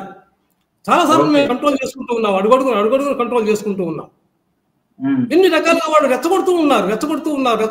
అందుకే చెప్పానండి నేను, నేను దాసరి రాము గారి పేరుతోటి ఆయన ఎందుకంటే అక్కడ చెప్పారు కాబట్టి చాలా స్పష్టంగా నేను స్పష్టంగా ఆయనకే నేను సవాల్ చేస్తున్నాను ఇప్పుడు. ఓకే. బహిరంగ ఛాలెంజ్. ఎక్కడికైనా సరే ఆయన విలవమనండి మమ్మల్ని. ప్రతిపక్షులు కూడా ఎవరైనా సరే చరిత్ర తెలిసినటువంటి మహానుభావులు, శాస్త్రకర్తలు లాంటి వాళ్ళు ఎవరైనా సరే మహానుభావులు ఎవరైనా ఉంటే వాళ్ళందరూ పిలవమనండి. పండితుల్ని, మహానుభావులు ఎవరినైనా పిలవమనండి. వాళ్ళ ఇష్టం వచ్చిన వాళ్ళు పిలవమనండి. వాళ్ళ కులవాళ్ళు తప్ప వాళ్ళ కులవాళ్ళు ఉండటానికి వీల్లేదు. ఎందుకంటే వాళ్ళు ఈ రోజు వరకు ఏ ఒక్కరు కూడా వ్యతిరేకంగా చెప్పలేదండి. వాళ్ళకి అంతమంది పండితులు ఉన్నా, మేధావులు ఉన్నా, ఏ ఒక్కరు కనీసం అయ్యా మీరు చెప్తున్నది తప్పు, ఎందుకు ఈ అనవసరం మాటలు, ఎందుకు ఈ పొల్లు మాటలు మాట్లాడతారు, గౌరవం పోతుంది కదా అని ఒక్కళ్ళు మందలించిన వాడు లేరండి. ఈ సందర్భంగా ఒక్క మాట కూడా నేను ఉదాహరణ చెప్తాను సార్, దయచేసి ఏమనుకోవద్దు. ఒక ఉదాహరణ వినాలి మీరు, ఎందుకంటే సంస్కారం కోసం ఈ విషయం ఇది. నేను మీ ఇంటర్వ్యూ అయిపోయిన తర్వాత విశాఖపట్నం నుంచి జి రామకృష్ణ ప్రసాద్ గారు అని చెప్పేసి కమ్మ కులస్తులు వారు నాకు ఫోన్ చేశాడు. అయ్యా మీ ఇంటర్వ్యూ అది నేను చూశాను, నేను కమ్మ కులస్తుడిని, నేను యాదవుడిని కాదు, కానీ కృష్ణదేవరాయలకు సంబంధించిన వందల పుస్తకాలు నేను సేకరించి పెట్టుకుంటాను, నేను ఎప్పుడు కూడాను నేను చదువుతూ ఉంటాను, నేను పెద్ద రాతగాని కాదు కానీ నేను చదవని, నేను నా దగ్గర కొన్ని వందల పుస్తకాలు ఉన్నాయి, ఇంగ్లీషు, తెలుగు ఇవన్నీ కూడాను. మీ చెప్పిన దాన్ని బట్టి ఆ పుస్తకం కూడా నేను కావాలనుకుంటున్నాను, ఒకసారి చాలా సంస్కారబద్ధంగా చెప్పారు మీరు, చాలా సంతోషించలేను మీ ఇంటర్వ్యూ చూసి, ఆ పుస్తకం నాకు కావాలండి, నేను ఇవ్వండి అని చెప్పి ఆయన తీసుకున్నారు. ఆ సందర్భంగా ఆయన ఒక మాట కూడా చెప్పారు, ఈ మధ్యకాలంలో పేరు చెప్పడం సభా మర్యాద కాదేమో, ఈ సందర్భంగా కృష్ణదేవరాయలు కమ్మ రాసినటువంటి ఒక వ్యక్తి ఉన్నాడు, ఈ రోజుకి మనందరి మధ్య ఉన్నటువంటి వ్యక్తి. ఆయన రాసినటువంటి ఈ పుస్తకాన్ని ఆ రోజు తెప్పించుకొని ఈ ప్రసాద్ గారు చదివారట. చదివిన తర్వాత ఏంటి ఇన్ని అబద్ధాలా, ఇన్ని అసత్యాలా అని చెప్పేసి ఆయన ఫోన్ చేశారంట. ఏంటే నువ్వు ఏం జ్ఞానంతో చెప్తూ ఉన్నావు, ఏంది ఇది, ఎందుకు తప్పులు రాస్తున్నావు, కృష్ణదేవరాయలు కమ్మవాడు ఎట్టవుతాడు, ఎందుకు ఈ విధంగా రాస్తున్నారు, కులం గౌరవం బాగొట్టుకోవడానికా ఏంటి పనులు, చాలా తప్పు అని చెప్పి అతను మందలించాడట. ఆయన స్వయంగా చెప్పిన మాట అండి నాకు ఇది. ఒక కమ్మ కొలుస్తున్నటువంటి ఆయన రామకృష్ణ ప్రసాద్ గారు అట వారి పేరు, విశాఖపట్నం వాస్తవ్యులు. నా పుస్తకం కూడా వారు తెప్పించుకున్నారు. ఆ సందర్భంగా అనంతరం చెప్పిన విషయాలు ఇవి నాకు తెలియదు కదా. సమాజంలో వాస్తవాలు మాట్లాడే వాళ్ళు కూడా ఉంటారు కదా, కులాలకు అతీతంగా. మహానుభావులు ఎప్పుడు ఉంటారు సార్, వాళ్ళకి మనం ఎప్పుడు నమస్కరించాలి, గౌరవించాలండి, తప్పులేదు. అటువంటి మహాత్ములు ఉంటారు. అందుకే చెప్పాను, ఈ మహాత్మ యొక్క ఉదాహరణ చెప్పాను నేను. కమ్మ కులస్తుడు ఆయనే చెప్పారు, అయ్యా నేను మీ యాదవుని కాదు, నేను కమ్మ కులస్తుడిని, మీ ఇంటర్వ్యూ చూశాను నేను యాదవ్ విజన్ లో, చాలా చక్కగా చెప్పారు, చాలా వివరంగా చెప్పారు, నాకు చాలా సంతోషం కలిగింది ఆయన, ఆ పుస్తకం నాకు కావాలని చెప్పేసి డబ్బులు కట్టి ఆ పుస్తకం తీసుకున్నారు, వాడు చదివారు. తెలుసు అది సంస్కారం అండి. ఇప్పుడు చోట్ల ఎంత మంచి పంటలో కూడా ఏదో కలుపు మొక్క ఒకటి ఉంటుంది, అది వేరే అంశం, మనం కాదనలేం. అంత మాత్రం కలుపు మొక్కలంత మాత్రం మొత్తం పాడైపోయిందనో అంత కలుపు పడిపోయిందనో మనం అనలేం కదా. అదేవిధంగా ఎవరితో ఒక తప్పు రాసినప్పుడు కనీసం సంస్కారం గల వాళ్ళని కనీసం మందలించాలి కదండి, నా ఆవేదన అది. కనీసం మందలించటాన్ని ఒక్కరు కాకపోతే ఒక్కరైనా ఎందుకు ఈ విధంగా రాస్తూ ఉన్నారు, ఏంటి అన్యాయము, ఇది తప్పు కదా. ఒక శాస్త్ర ప్రమాణం కూడా లేకుండా ఎందుకు మీరు ఇవన్నీ బుల్లపుచ్చకాయ మాటలు చెప్పుకోవడం వల్ల ఏంటి ఉపయోగం, మన గౌరవం పోదా, మన కుల గౌరవం ఇంకా దిగజారిపోదా, ఎంత రోతగా ఉంటుంది, జనం నవ్విపోరా అని చెప్పి కనీసం నలుగురు మందలించాలి కదండి పెద్దవాళ్ళు. మందలించాలి కదా. ఎన్ని అబద్ధాలండి, ఆకాశంతో అబద్ధాలు, అసలు ఒకదానికోటి పొంతన ఉండదు. ఎన్ని రకాలండి. కనీసం వాళ్ళ యొక్క కులానికి వంశకర్త ఎవరో ఒక మాట చెప్తానండి. ఈ రోజుకి మేము క్షత్రియులు అని చెప్తూ ఉంటారు వీళ్ళు, మేము క్షత్రియులు అది చేసాం గుడ్డు కూసాని ఏదేదో చెప్తారు విచిత్రంగా. ఎలా క్షత్రియులు అయ్యారు మీరు, ఎక్కడి నుంచి వచ్చింది మీ వంశం, మీ వంశ వృక్షం ఏంటి చెప్పు, మీ వంశానికి మూల పురుషులు ఎవరో ఒకళ్ళ పేరు చెప్తానండి వాళ్ళు ఎవరైనా సరే. ఇది వర్గం, బలిజ అనేది ఒక వర్గం, అది వ్యాపార వర్గం. ఆ వర్గం క్రమంగా రూపాంతరం చెంది కాకతీయుల పాలనా కాలంలో ఒక కొత్త కులంగా ఏర్పడింది. బలిజ మరియు సాత అనే రెండు కులాలు ఏర్పడ్డాయని చెప్పేసి ఈయన డాక్టర్ బిఎస్ఎల్ హనుమంతరావు గారు, చాలా గొప్ప చరిత్రకారులు, మహానుభావులు, స్వర్గీయులు వారు, ఆయన రాశారు ఆంధ్రుల చరిత్ర అనే పుస్తకంలో 218, 219 పేజీల్లో చాలా స్పష్టంగా ఉందండి. చూడండి ఎవరినైనా సరే, కాదని చెప్తున్నాను వెళ్ళండి ఎవరినైనా. మధ్యయుగ ఆంధ్రదేశ్ చరిత్ర వగైరా ఇవన్నీ కూడా ఉన్నాయి. చాలా మంది చరిత్రకారులు మహానుభావులు రాశారు, చాలా మంది రాశారు. అందులో ఈ కులాల గురించి అన్ని కూడా చాలా చోట్ల వచ్చింది సందర్భం. వీర బలింజ అనే వ్యాపారం ఏమండి సార్, అభిమన్యుడు గారు ఈ ఇంగ్లీష్ శాసనం తీసుకొచ్చి పుస్తకంలో పెట్టారు, ఇది కరెక్ట్ ఆధారం కాదు అని చెప్పడం జరిగింది సార్. చాలా స్పష్టమైన విషయమేనండి. ఇది కరెక్ట్ ఆధారం కాదని వారు ఎలా చెప్పారో నాకు అర్థం కాదు. నేను ఆయన కూడా బహిరంగ ఛాలెంజ్ చేస్తున్నాను. నేను ఇది నందులగడ్డ శాసనం అంటాడు, ఇది కాహళ్ళి గ్రామ శాసనం. ముందు ఆ మొక్క తెలుసుకోమనండి. ఇది దీని యొక్క ఒరిజినల్ కన్నడంలో ఉంది. ఆ శాసనం ఇప్పుడు మా ఇంట్లో ఉంది. ఈ నిమిషాలు నేను చూపించమంటే చూపించగలను. దానికి ఇంగ్లీష్ ట్రాన్స్లేషన్ ఈ పుస్తకం ఎందులో, ఈ శాసనం ఎందులో, అది విజయనగర ఇన్స్క్రిప్షన్స్ అనేటువంటి ఇంగ్లీష్ పుస్తకంలో అది. నేనే ఇది తెలుగు నుంచి తీసుకొచ్చి పెట్టానని చెప్పలేదు, లేకపోతే ఇంకో దాని నుంచి తీసుకొచ్చి పెట్టానని చెప్పలేదే. ఇదేందో రహస్యం ఏముంది ఇందులో, నాకు అర్థం కాలేదు. దాని మీద కూడా విమర్శ చేయడం జరుగుతుంది. కేవలం లిపి ఇంగ్లీష్ అండి, లిపి ఇంగ్లీషు, కేవలము లిపి ఇంగ్లీషు. ఈ శాస్త్రాన్ని విశ్లేషించాలని చెప్తాడు ఆయన. ఆయన గొప్ప ప్రపంచ మేధావి, అంతా పిచ్చోళ్ళు. ఇక్కడ మనం చెప్తున్నటువంటి సమస్య ఏమిటి? శ్రీకృష్ణదేవరాయల కులం ఏమిటి అనే అంశంలో మనం చెప్పుకుంటూ వస్తున్నామండి. శ్రీకృష్ణదేవరాయల కులం అది కావాల్సింది. శ్రీకృష్ణదేవరాయల కులాన్ని గురించి రాశారు ఆయన. 5-6 లైన్లో ఉంది చూడండి. యదు కులాంబర యాదవ్ కులాంబర జుమ్మని అని 5-6 లైన్లో చూసుకోమనండి. యాదవ కులాంబర జుమ్మని. ఆయన యాదవుడని చెప్పడమే ఈ యొక్క శాస్త్రం యొక్క నా పరమోద్దేశ్యం. ఆయన దేనికి ఇచ్చాడనేది కూడా దాని స్థూలంగా నేను గతంలో చెప్పడం కూడా జరిగింది. ఈ కాహళ్ళి అనే ఒక గ్రామ నరసింహస్వామి యొక్క దేవాలయానికి ఆ గ్రామాన్ని దత్తత ఇచ్చాడు. అభిమన్యుడు గారు ఎవరు అసలు, అంటే బల్య కులస్తుడా లేకపోతే ఆయన బల్య కులస్తుడిగా తరపున ఆయన గొప్ప మేధావిగా చలామణి అవుతూ చర్చల్లో పాల్గొంటూ ఉంటాడు, ఫేస్బుక్ లో రాస్తూ ఉంటాడు. మన ఈ కురవాడు దానవీర ప్రసాద్ అనే కురవాడికి దానపోయిన వీరవర ప్రసాద్ ఆ కురవాడి యొక్క వాట్సాప్ గ్రూప్ పంపించాడు. నాకు కూడా పంపాడు ఆ కురవాడు. తర్వాత దాంట్లో ఏం చెప్తాడు, పుస్తకంలో అసలు ఏమీ లేదు, అట్టలేసి చాలా అందంగా తయారు చేశాడు.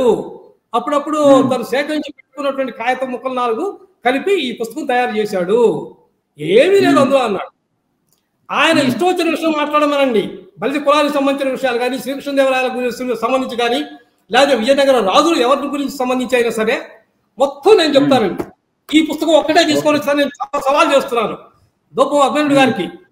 అభిమన్యుడు గారు దయచేసి వినండి, ఈ సవాల్ మీకోసం.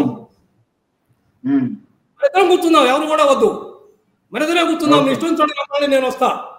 ఈ యొక్క పుస్తకంతో మీ ప్రశ్నలు మొత్తం నేను సమాధానం చెప్తా. ఈ పుస్తకంలో ఏముందో లేదో అప్పుడు మీరు చెప్తారు. కానీ ఎందుకండి పాల్పోయే మాటలు, కొల్లు మాటలు మాట్లాడటం? జ్ఞానం ఉండాలి కదా, కాస్త మాట్లాడే మాట పాలు పోకూడదు కదండి, కాస్త జ్ఞానం ఉండాలి.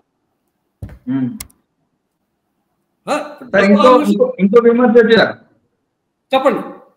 ఇంకో విమర్శ ఏంటంటే, ఒక బీసీ లీడరు ఆయన ఏం విమర్శ చేసిండంటే, ఈ కాలంలో సమకాలీన రాజకీయాల మీద చర్చ చేయకుండా, ఈ గొర్రెలు యాదవులు ఏ విధంగా అభివృద్ధి చెందాలో చెప్పకుండా ఈ చరిత్రని వాళ్ళు వక్రీకరించడం, మీరు వక్రీకరించడం, దీని వల్ల ఏం ఉపయోగాలు ఉన్నాయి, అసలు ఎందుకు చెప్పాలి, ఈ అవసరం ఏముంది అన్నట్టు వాళ్ళు విమర్శ చేయడం జరిగింది. సో దాన్ని మీరు ఎట్లా చూస్తారు?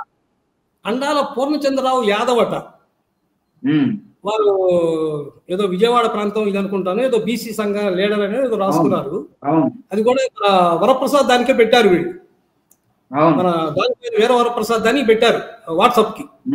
ప్రసాద్ పంపించాడు, అన్న ఇది ఇట్లా ఇది పంపించారు అని. నేను చూసి నేను చాలా ఆశ్చర్యపోయాను, నేను బాధపడ్డాను కూడా అండి. ఇంత మూర్ఖంగా, ఇంత అజ్ఞానంతో ఇప్పుడు వాళ్ళు ఏం చెప్తారంటే, ఈ కృష్ణదేవరాయలు యాదవుడు అని చెప్పేటటువంటి మాలాంటి వాళ్ళందరూ కూడాను ఆర్ఎస్ఎస్ భావజాలంతోనూ, బీజేపీ వారి భావజాలంతోనూ మేము ఆ దారిలో కులాన్ని తీసుకెళ్లే ప్రయత్నాలు చేస్తూ ఉన్నామంట. అందులో ఇంకొక అద్భుతమైన తప్పు మాట రాశాడండి, కల్పిత చరిత్రలు అన్నాడు. ఈ మాట అనడానికి ఈ రోజు వరకు కనీసం బలిజలు కూడా మన ఎదురుగా వచ్చి ఈ మాట అనలేదండి. ఇంత చెప్తున్నటువంటి బలిజలు సైతం కూడా ఇది కల్పిత చరిత్ర అనే మాట ఒక్కడు అనలేదండి నాతోటి. ఒక్కడు కూడా అనలేదండి. అంటే మీరు శాసనబద్ధంగా శాసనాలను ఆధారంగా పెట్టి రాశారు కాబట్టి వాళ్ళు అనలేకపోతున్నారు సార్. ఏం చేస్తున్నాడండి అతను, నాకు అర్థం కాదు. బీసీ సంఘ నాయకుడు అతను, జ్ఞానం ఉంటుందండి. కాస్త నాయకులు అనుకున్న వాడికి బాధ్యత ఉండాల్సిన పని లేదా? ఏ అంత మూర్ఖంగా నా మాట్లాడేది? ఎవరికి తాకట్టు పెట్టడానికి వీళ్ళు ప్రయత్నాలు చేస్తూ ఉన్నారు. అది బీజేపీ వాళ్ళే మీతోటి చేపిస్తున్నారేమో అని చెప్పేసి ఆయన ఉద్దేశం. చెప్పొచ్చాడు ఆయన. ఆర్ఎస్ఎస్ వాళ్ళ క్లచెస్ లో ఏదో మేము ఉండి మేము ఈ విధంగా చేస్తూ ఉన్నాము, నష్టం చేస్తామని చెప్తాడు. ఇది కుల గౌరవాన్ని పెంచడం కోసం నేను ఛాలెంజ్ చేసి రాసినటువంటి పుస్తకం. చెప్పండి, ఇందులో కుల గౌరవం ఎక్కడ పోయిందో? జ్ఞానం ఉండాలి కదా మనిషికి. కనీసం జ్ఞానం ఉండాలిగా. మనందరం ఆలోచించాలి కొంచెం. కనీసం ఆలోచన చేయమనండి, చదవమనండి. ఈ పుస్తకంలో ఏముందో ఒకసారి. అవును, అంటే చాలా రోజుల కష్టం ఉంటుంది ఏమండి. పుస్తకం రాయాలంటే చాలా రోజుల కష్టం ఉంటది సార్. ఇప్పుడు బయట స్టేజ్ల మీద కొన్ని కోతలు కోస్తూ ఉంటారు, కానీ రాయమంటే ఒక అక్షరం రాయలేరు వాళ్ళు. ఉంటారు. ఇప్పుడు ఏదో ఒకటి రాయలేం కదా, దానికి ఆధారాలు చూపించాల్సినటువంటి అవసరం ఉంటుంది. మహేష్ గారు, ఎవరు రాసినప్పటికీ ఒక పుస్తకం రాయాలంటే దానికి చాలా శ్రమ ఉంటుంది, చాలా హోంవర్క్ ఉంటుందండి. మరి కల్పిత పాత్రతో రాసినట్టు పద్మనాభ గారు రాసినట్టు ఇంట్లో కూర్చొని హాయిగా రాసేసేయచ్చు దాన్ని. సుబ్బారావు మావాడే, రామారావు మావాడే, రాజారావు మావాడే, వీళ్ళంతా బలిలే, వీళ్ళంతా కాపులే. అసలు నాకు అర్థం కాదు, ఆయన ఏం రాస్తున్నాడో ఆయనకి అంత పట్టడం లేదు. ఒక పద్యాన్ని చూసి రాయలేడు ఆయన. అన్ని తప్పులే, అన్ని బూతులే ఈ పుస్తకంలో. విచిత్రంగా ఉంటుంది చూడండి. అసలు ఏమైనా అర్థం పర్థం ఉందా? కనీసం సంస్కారం ఉండాలి కదండి. మనం రాసే మాటకి మనం న్యాయం చేయగలగాలి, దానికి మనం బాధ్యత వహించగలగాలి. నేను ఛాలెంజ్ చేసి చెప్తున్నానండి. ఇందులో ఒక కల్పితాక్షరం ఉందేమో చెప్పండి వాళ్ళని. ఒక కల్పితాక్షరం ఎంతో మంది పెద్దలకి, మేధావులకి, సమాజంలో మేధావులకి కనీసం 200 పుస్తకాల వరకు నేను పంపించానండి. ఫ్రీగా పంపించానండి 200 పుస్తకాల వరకు. ఎందుకంటే వారందరూ కూడా సమాజంలో తెలియాలి అనే తపంతో నేను పంపించింది. ఏదో నా గొప్పతనాన్ని ప్రచారం చేసుకోవడం కోసం కాదండి. కనీసం నా బయోడేటా కూడా వేసుకోలేదండి. ప్రింటర్స్ వారు అడిగారు అప్పుడు నన్ను ప్రింటింగ్ ప్రెస్ లో. చాలా మంది ఎనగమాల బయోడేటా చేసుకుంటూ ఉంటారు కదా, మరి కాస్త మీ ఫోటో అది పెట్టి బయోడేటా ఇవ్వకూడదా అన్నారు. నేను చెప్పాను వారికి, అయ్యా నా బయోడేటా కాదు కావాల్సింది పాఠకులకి, శ్రీకృష్ణదేవరాయలకు సంబంధించిన విషయాలు తెలియాలి. ఆయన ఏ కులస్తులో ముందు నిగ్గు తేలాలి, దానికి సంబంధించిన ఆధారాలు నాకు కావాలి. దానికే నేను ప్రాధాన్యత ఇస్తా. నా బయోడేటా ముఖ్యం కాదు. నేను ఒక అమాయకంగా అనామకుడిగా ఉండిపోవడానికి నేను సిద్ధమే. నేను లోకానికి చేయాల్సిన అవసరం లేదు. తెలిస్తే చాలు లోకానికి అని నేను చెప్పాను. నేను విశ్వేశ్వరరావు గారికి ఆ విధంగా చేసుకుంటూ వస్తే నేను డబ్బుల కోసం ఈ పుస్తకాలు వేసానని చెప్తాడు ఆయన దోకుమా అభిమన్యుడు గారు. డబ్బుల కోసం పుస్తకాలు వేస్తావా? అది చూడండి, ఒక్కొక్క పుస్తకం ఎంత ఉందో అయిపోద్ది. ఇంకో చూడండి, ఎపిగ్రాఫియా ఇండికా. జూమ్ చేసుకోండి సార్ దయచేసి. ఏంటండి ఇవన్నీ కూడా అప్పుడప్పుడు తయారు చేసుకొని మేము ఊరికి సేకరించి ఊరికి పెట్టుకున్నాయండి ఇవి. చూడండి, ఇవన్నీ inscriptions. Vijayanagara rulers, inscriptions of the Vijayanagara rulers అని. వేలాది రూపాయలు ఖర్చు పెట్టి నేను ఈ పుస్తకాలు తీసుకొచ్చానండి. బెంగళూరు నుంచి తెప్పించానండి. చూడండి, ఇది ఇంగ్లీష్ బుక్కేగా. ఈ పుస్తకం నుంచి తీసే నేను ఆ శాస్త్రాన్ని పెట్టానండి. మరి ఇది ఇంగ్లీష్ అని చెప్పడం ఆశ్చర్యం. నాకు అర్థం కాని అంశం లిపి ఇంగ్లీష్ అండి. అక్కడ ఆ శాస్త్ర లిపి ఇంగ్లీష్ అండి. భాష ఇంగ్లీష్ కాదు. ముందు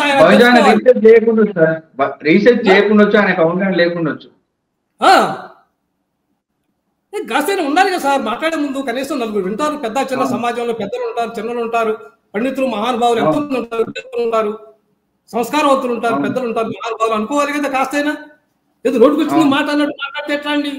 సంస్కారమా? ఇప్పుడు మీరు పర్మిట్ చేస్తే ఇప్పుడు నేను కనీసం 30-40 పుస్తకాలు తీసుకొచ్చి చూపిస్తాను. ఇటువంటి ఈ చదవడానికి ఎన్ని రోజులు పడుతుంది మీరు ఊహించండి ఒకసారి. ఇందులో మరి పనికొచ్చేది ఎక్కడుందో చూడడానికి ఎన్నాళ్ళు పట్టుదండి. తమాషాగా రాశానా? గొల్లాలను ఇబ్బంది పెట్టడానికి, గొల్లాలను మోసం చేయడానికి, నేను డబ్బులు సంపాదించుకోవడానికి రాశానా? డబ్బులు సంపాదించుకోవడానికా? నేను సెంట్రల్ గవర్నమెంట్ జాబ్ చేసిన పుస్తకాలు రిఫర్ చేయాల్సిన అవసరం లేదు కదా. ఏదో ఒకటి రాసి చూడండి చూడండి కొన్ని వేల శాసనాలు నేను పరిశీలించానండి. వేల శాసనాలు 2 కాదండి, వేల శాసనాలు ఇవి. ఇలా చెప్పుకుంటూ పోతే కనీసం ఇప్పుడు 20 పుస్తకాలు నేను చూపిస్తా ఇటువంటి. ఓకే. తరబడి కొన్ని సంవత్సరాల పట్టు చెప్పమనండి ఒకసారి. ఓకే. ఒక్కొక్కసారి నేను రోజుకు వేకుజామున 3 గంటలకు భోజనం చేశానండి. ఓకే. వేకుజామున 3 గంటలకు నమ్ముతారా మీరు? అంటే మీకు ఒక లక్ష్యం ఉంది కదా సార్, ఇది ఎట్లైనా ఈ చరిత్రను బయటికి ఇంకా ఇంకా ఇంకా తెలుసుకోవాలి తెలుసుకోవాలి తెలుసుకోవాలి తెలుసుకోవాలి తపంతోనే నేను చేసింది కూడా ఇవన్నీ. నాకు ఏ పుల్లయ్య డబ్బులు ఇచ్చాడో చెప్పానండి. ఈ అన్నాల పూర్ణచంద్రరావు గారు కానీ వీళ్ళు ఎవరినైనా సరే ఒకటి నిరూపించమనండి సార్. మాకు ఎవరికైనా ₹1 ఇచ్చారేమో, నాకు కానీ మన దానవేర ప్రసాదరావు లాంటి కానీ. ఇంతకుముందు మేము శ్రమపడ్డ వాళ్ళం, దాదాపు 20 ఏళ్ళ కూడా శ్రమపడ్డ వాళ్ళం మేము ఉన్నాం. చనిపోయిన వెంకటేశ్వర్లు గారు, అదేవిధంగా పులి రామారావు గారు, ఆ విధంగా రాజమండ్రి శ్రీనివాసరావు గారు, చొప్ప శ్రీనివాసరావు గారు. నిద్రాహారాలు లేకుండా పోరాడామండి మేమందరం కూడా. ఎన్నెన్ని వ్యాసాలు రాసాం, ఇన్ని చోట్ల ఎంతమందితో మేము మాట్లాడాము, ఎంతమంది టీవీ డిబేట్ లో కూడా 2 సార్లు మేము మాట్లాడటం జరిగిందండి. ఏమవుతుందంటే అక్కడ ఉండే టీవీ డిబేట్ లో ఉండే పెద్దలు కూడా కృష్ణదేవరాయలు చాలా గొప్పవాడు, ఆయన కులాలు అంటగట్టకూడదు అంటారు. ఇది ఎక్కడికి చిత్రం, అంటగట్టడం ఏమిటి? అతను పుట్టిందే కులం నుంచి కదా. మన భారతదేశమే కులాల దొంతల మీద ఏర్పడినటువంటి దేశం మంది. ఏదో కులంలో పుట్టాల్సిందే కదా. చక్రవర్తి అయినా, పిచ్చోడైనా, ఇంకోడైనా ఏదో కులంలో పుట్టాల్సిందేగా. మనం పుట్టాం కదండి, ఇగో ఈ కులంలో నన్ను పుట్టించుకొని, ఈ కులంలో నన్ను పుట్టించుకొని అలాం కదా. ఇప్పుడు స్వామి వివేకానంద లాంటి మహాత్ముడు ఉన్నాడు, ఆయనకి ఒక కులం ఉందిగా. ఆయన మహాత్ముడే, ఆయన చెప్పిన మాటలు అమృతతుల్యమైనటువంటి దేశం యొక్క ప్రతిష్టలు ఎంతో అద్భుతంగా పెంచాడు. చాలా గొప్పవాడు మహాత్ముడు. అటువంటి మహాత్ముడు కూడా ఒక కులం ఉంది కదా. కనీసం జ్ఞానం లేకుండా ఇష్టం వచ్చినట్టు మాట్లాడటం, తక్కువ అందరూ రాస్తారు. మళ్ళా శాతవాహనులు ఫలానా అంటారు, వీళ్ళు ఫలానా అంటారు, వాళ్ళు ఫలానా అంటారు. యాదవ కులం దగ్గరకు వచ్చేటప్పటికే మాత్రం అన్ని చెప్తూ ఉంటారు అన్నమాట. అన్ని కట్టుకథలుగా తీసేస్తారు. జానపద కథలు అన్నట్టుగా వదిలేస్తారు. కొన్ని పల్నాటి వీర చరిత్ర స్పష్టమైనటువంటి ఆధారాలు ఉన్న యాదవులుగా ఎక్కడ యాదవుల గురించి చెప్పరండి వాళ్ళు. ఈ చరిత్రకారులు కూడా చేశారండి, చాలా అన్యాయం చేశారు. నేను ఈ మాట ఖచ్చితంగా చెప్తానండి, అందులో సందేహం లేదు. చరిత్రకారులు చాలా అన్యాయం చేశారు. కొంతమంది పల్నాటి రాజుల చరిత్ర మీ పుస్తకాలు ఉందా? ఉన్నాయండి, ఉన్నాయి. ఇప్పుడు మా మిత్రుడు చెన్నుపోయిన వెంకటేశ్వర్లు గారు కూడా రాస్తున్నారు. అతి త్వరలో అది కూడా రాబోతుంది. అలాగే ఇప్పుడు ఛత్రపతి శివాజీ గురించి కూడా నేను పుస్తకం రాస్తున్నానండి. పుస్తకం రాయటువంటి అనువాదం అండి. ఛత్రపతి శివాజీ యాదవుడు అని చెప్పడానికి తగినటువంటి అనువాదం పుస్తకం అది మరాఠీలో ఉన్నటువంటి పుస్తకం. దాని నుంచి కన్నడంలో చేశారు ఆయన, కాట్కర్ గారని, సర్దు కాట్కర్ అని. వారి దగ్గర నుంచి నేను పర్మిషన్ తీసుకొని ఇప్పుడు నేను దాన్ని తెలుగు చేస్తున్నానండి. అది కూడా త్వరలో రాబోతుంది. ఈ విధంగా అపారమైనటువంటి యాదవుల చరిత్రను ప్రతి వాళ్ళు దోచుకుపోవటమే. శివాజీ మావాడు అంటాడు ఒకడు, ఎందుకంటాడో తెలియదు వాడికి. అసలు శివాజీ మూలాలు ఏంటో, శివాజీ కులం ఏమిటో, దానికి మూలాలు ఏంటో, ఎక్కడి నుంచి వచ్చాడు, దానికి ఆధారాలు ఏమిటి, ప్రమాణాలు ఏమిటి, ఏమీ చెప్పరు. ప్రతి వాళ్ళు మా వాళ్ళు అంటవే. ప్రతి వాళ్ళు ఏందండి ఈ తమాషా, యాదవ్ నోరు లేని వాళ్ళ కూర్చోడు. ఇందాక అండాలు పూర్ణచంద్రరావు అంటున్నాడు. ఈ రోజు కూడా నేను ఈ పుస్తకాలుగా రాయకపోయినట్టయితే ఎక్కడ కృష్ణదేవరాయలు యాదవుని చెప్పుకోవడానికి ఈనాడు సమాజంలో ఎక్కడ ఏమి కనపడదు. ఇక అన్ని చోట్ల విగ్రహం మొత్తం బలిదీ పెట్టేస్తారు, మొత్తం వాళ్ళే ప్రచారం చేసుకుంటూ ఉంటారు. అన్ని ఇక వాళ్ళ ద్వారా జరిగిపోతూ ఉంటాయి అన్నమాట. పద్ది సో నా చూడాలండి, నాకు ఇష్టమైతే నేను పంట వేసుకుంటా, ఓపుకుంటే లేకపోతే లేదండి. వెస్ట్ గోదావరిలో కనీసం 2 ఏళ్ళ నాడో 3 ఏళ్ళ నాడో క్రాప్ హాలిడే ప్రకటించారు. ఎంతో మంది రైతులు పంట నాట్లు వేయాల. అది వాళ్ళ ఇష్టం. పంట అయిపోతే భూమి ఏమన్నా ఇంకోటి అవుద్దా? కృష్ణదేవరాయలు దండ అయితే వేస్తారు, లేకపోతే లేదు. మా వాళ్ళు మీ అంత ఆర్థిక శక్తులు మాకు లేవు. మా వాళ్ళు రాజ్యాలు పోగొట్టుకుని అడవుల్లో పోయి బతికారు, శత్రువులు ఎక్కడ చంపుతారో అని. దాంతో మా వాళ్ళకి విద్యకు దూరం అయిపోయారు, మా వాళ్ళు నాగరికతకు దూరం అయిపోయారు, ఆస్తిపాస్తులు పోగొట్టుకున్నారు, అన్నదమ్ములు పోగొట్టుకున్నారు, నరకం అనుభవించారు అడవుల్లో పడి. దేవగిరి రాజుల యొక్క సంస్థానంలో ఉన్నటువంటి వాళ్ళు మహాత్ములు ఎంతో మంది కూడా మారువేషాల్లో వచ్చి పాపం నైజాం నవాబు దగ్గర దాసోహం అనిపించి వీళ్ళ దగ్గర వాళ్ళు సేవకులుగా పనిచేశారు. వాళ్ళు ఆయన గౌలిగూడ ప్రాంతాన్ని కూడా ఆయన మీరంతా ఉండండి అని చెప్పేసి వీళ్ళకి ఇచ్చేసాడు. ఆయన గౌలిగూడ అంతా కూడా ఈ యాదవులు ఎక్కువ మంది ఉంటూ ఉంటారు, అక్కడి నుంచి వచ్చేటువంటి వాళ్ళు ఎక్కువ మంది. ఈ విధంగా ఎంతో చరిత్ర ఉందండి, అపారమైన చరిత్ర అండి యాదవులది. కాకతీయులు మా వాళ్ళని కమ్మవాళ్ళు అంటారు. ఎంత విచిత్రమైన విషయం అండి. మా వాళ్ళని రెడ్లు అంటారు. ఏంటండి అయ్యారు, ఎట్లా రెడ్లయ్యారు? ఇది ఒక శాసన ప్రమాణం చూపించమనండి. వాళ్ళు రాసుకుంటున్నారు, వీళ్ళు ఏం చెప్పుకోలేకపోతున్నారు యాదవులు. అవునండి, ఎస్ ఎస్ ఎస్. మరి ఇప్పుడు కూడా నేను వెలుగులోకి తీసుకురాకపోతే ఎవరు తీసుకురావాలి? మరి అన్నారు పూర్ణ చంద్రరావు బీసీ నాయకుడిగా ఉన్నాడు కానీ మరి యాదవ నాయకుడికి యాదవ చరిత్ర ఎందుకు చెప్పలేదు ఆయన? మరి మేము తప్పు చేస్తున్నట్టు ఎట్లా చెప్తాడు ఆయన? మళ్ళీ యాదవ్ అని పెట్టుకుంటాడు ఘనంగా, సంతోషే, దాన్ని తప్పు పట్టడం లేదు మేము. నువ్వు యాదవ్ అని పెట్టుకున్నందుకు కనీసం నువ్వు యాదవుడిగా ఏం చేశావో చెప్పు. నువ్వు బీసీ నాయకుడిగా ఉన్నావు, చెయ్యి, తప్పులేదు. బీసీ నాయకుడు 4 కులాలు కలుపుకొని ఆనందంగా ఈ పుస్తకం చదవడం కానీ శ్రీకృష్ణదేవరాయల మీద కనీసం అవగాహన పెంచుకోవడానికి ప్రయత్నం చేయకుండా కొంత బీజేపీ కోవర్టులు అనే ఒక ఉద్దేశంతో మేబీ విమర్శలు చేసి ఉంటాడు తప్ప ఆయనకు వాస్తవం ఏంటనేది తెలియకుండా మేబీ. తప్పు కదండి. ఇప్పుడు విమర్శించాలంటే ముందు ఎప్పుడు 2 సార్లు 3 సార్లు చదవాలండి. విమర్శ చేయాలంటే మా గురువు చెప్పేవారు యాలగడ్డ బాలగంగాధరరావు గారు, నేను ఒక విమర్శ రాయాలి అంటే 6 సార్లు చదువుతాను వెంకటరత్నం అన్నాడు. ఒక వ్యాసం మీద విమర్శ రాయాలన్నా, ఒక పుస్తకాన్ని గురించి విమర్శ రాయాలన్నా 6 సార్లు చదువుతాడట ఆయన. బాలగంగాధరరావు గారు మహానుభావుడు, స్వర్గీయులు వారు. చాలా అద్భుతమైనటువంటి పండితుడు, చాలా తెలివైన వాడు, చాలా తెలివైన వాడు.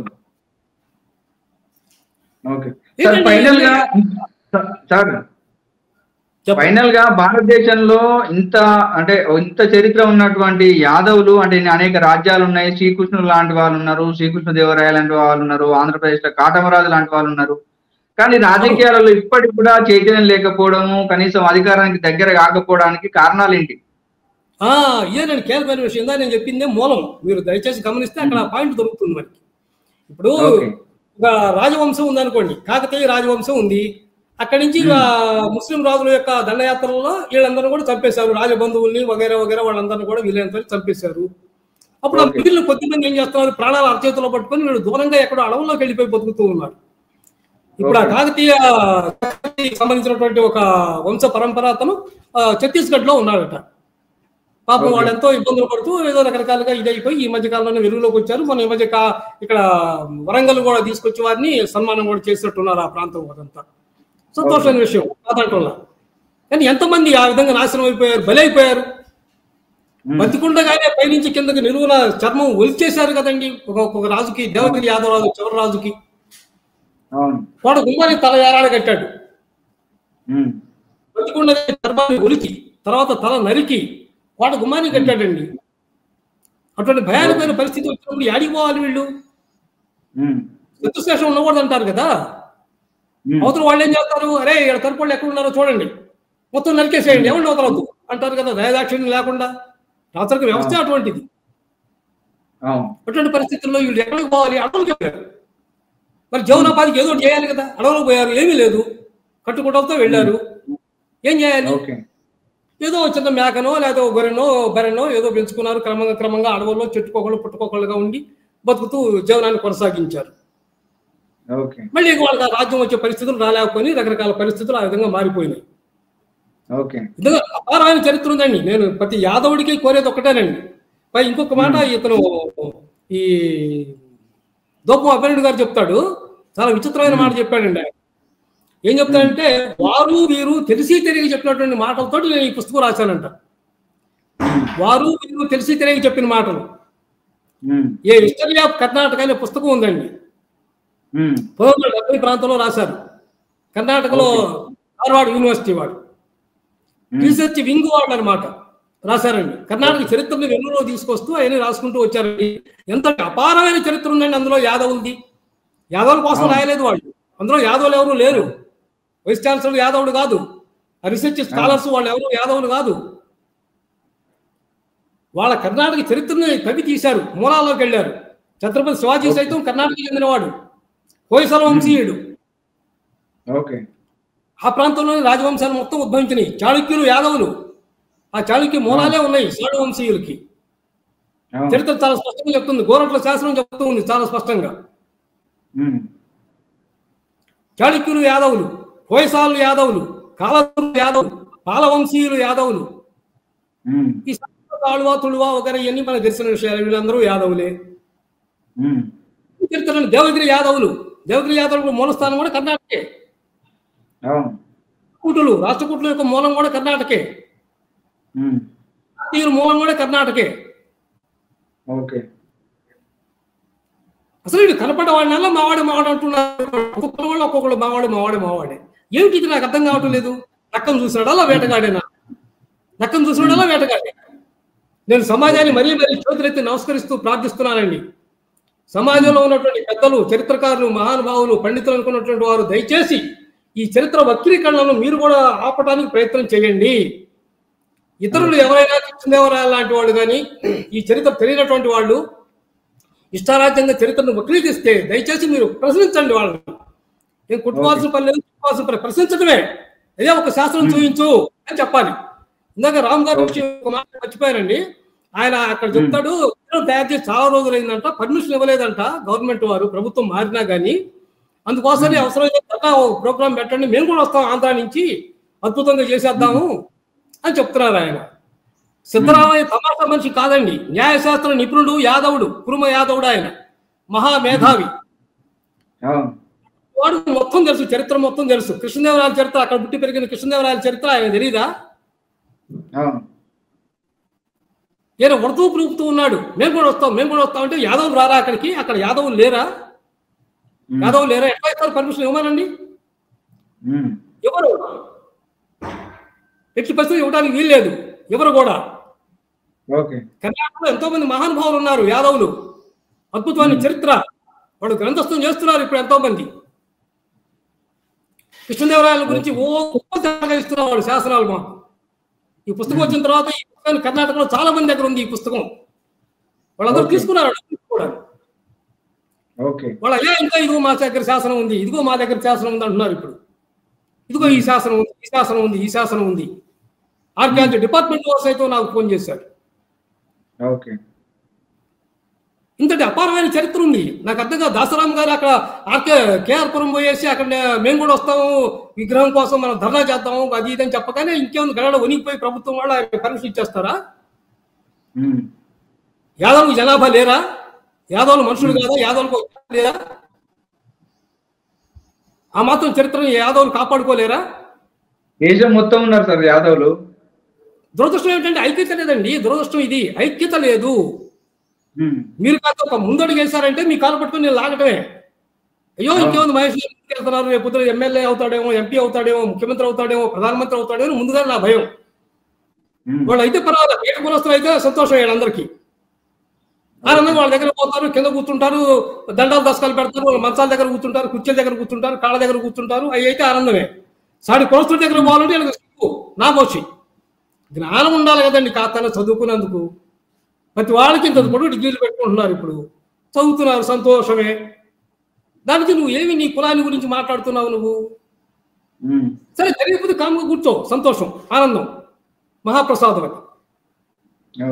మేలు చేయకపోయినా కీడు చేయొద్దు అంటారు చూడండి. ఆ విధంగా నువ్వు కనీసం కీడు చేయవు జాతికి. చేస్తాడు లేకపోతే ఊరుకుంటాడు. కానీ ఎందుకు ఒక్కరి భాషలు మనోడు చెప్పడం ఏంటండి? ఇంట్లో వాడు పెట్టిన కంట్లో పొల్లని ఎంత తప్పండి, ఎంత అసహ్యమైన విషయం అది. ఏంటంటే ముందు ఎంత జుగుప్సాకరంగా ఉంది అది. తప్పు కదా. మేము జాతి గౌరవాన్ని నిలబెట్టడం కోసం జాతి చరిత్రను మేము వెలుగులోకి తీసుకొస్తుంటే గురించి మాట్లాడతాడు. మేము రాజకీయాల్లో ఉన్నావా నాయకత్వం పోవటానికి? మీరు సగనాయకంగా ఉన్నారు, మీరు ఏదైనా చేయండి, చేస్తే మీ వైపు నుంచి. భోజనం అంటే ఒక రైస్తోనే కాదు కదండి. భోజనం అన్నీ ఉండాలి. కూర అంటే కూరగాయ ఒక్కదానితో కాదు కదా, దాంట్లో ఉప్పు, ఉల్లిపాయ, చింతపండు వగేరే, నూనె వగేరే అన్ని రకరకాల ఏవి కావాలి. పెరుగు కావాలి, లేదా మజ్జిగ కావాలి. ఇవన్నీ ఉంటేనే కదా భోజనం అనే ఒక సమగ్రమైనటువంటి భోజనం ఏర్పడేది. అదేవిధంగా ఒక్కొక్క రంగంలో ఒక్కొక్కరు చేయండి పని. మాకు చేత మేము చేస్తాము, మీకు చేత మీరు చేయండి, ఇంకొకటి చేత ఇంకొకటి చేస్తారు. అంతే కదండి. ఇప్పుడు మహానుభావులు ఉన్నారు, అన్ని ఒకళ్ళు ఎవరు చేయలేరు కదా. జాతి సమగ్రంగా అభివృద్ధి చెందాలి అన్నప్పుడు అనేక రంగాల్లో అనేక మంది ఆ విధంగా చేస్తూ ఉంటారు. ఇప్పుడు ధనవంతులు ఉంటారు, దాతలు ఉంటారు, మహానుభావులు. ఇప్పుడు కొన్ని కులాల వాళ్ళు ఉన్నారండి. ఇప్పుడు పేరు చెప్పడం మర్యాద కాదేమో, నేను పేరు చెప్పను. కొంతమంది చదువుకుంటూ ఉంటే డాక్టర్ల కోర్సు చదువుతున్నటువంటి వాళ్ళకి ఆడపిల్లలు కొంతమంది, మగపిల్లలు కొంతమంది, వీళ్ళందరినీ కూడాను పెద్ద పెద్ద కాంట్రాక్టర్స్ ఒకరిని ఇద్దరిని ఈ విధంగా వాళ్ళు అడాప్ట్ చేసుకుంటారండి. చదువు కోసం అడాప్ట్ చేసుకోవడం, చదువు కోసం అన్నమాట. వాళ్ళకి ఎంబీబీఎస్ పూర్తి అయ్యేంత వరకు కూడా పూర్తి ఖర్చులు మొత్తం వాళ్ళు భరిస్తారండి. పూర్తి ఖర్చులు. వాళ్ళు చెప్పింది ఒకటే, వాళ్ళు ఒకటే చెప్తున్నారు, అమ్మా అయ్యా మేము మీకు ఈ రోజున ఏ విధంగా సహాయం చేస్తూ ఉన్నామో, రేపు మీరు డాక్టర్ అయిన తర్వాత మన కులస్తులకి ఇంకా నలుగురికి సహాయపడాలి, అప్పుడు మన కులం అభివృద్ధి చెందుతుందని చెప్తున్నారు.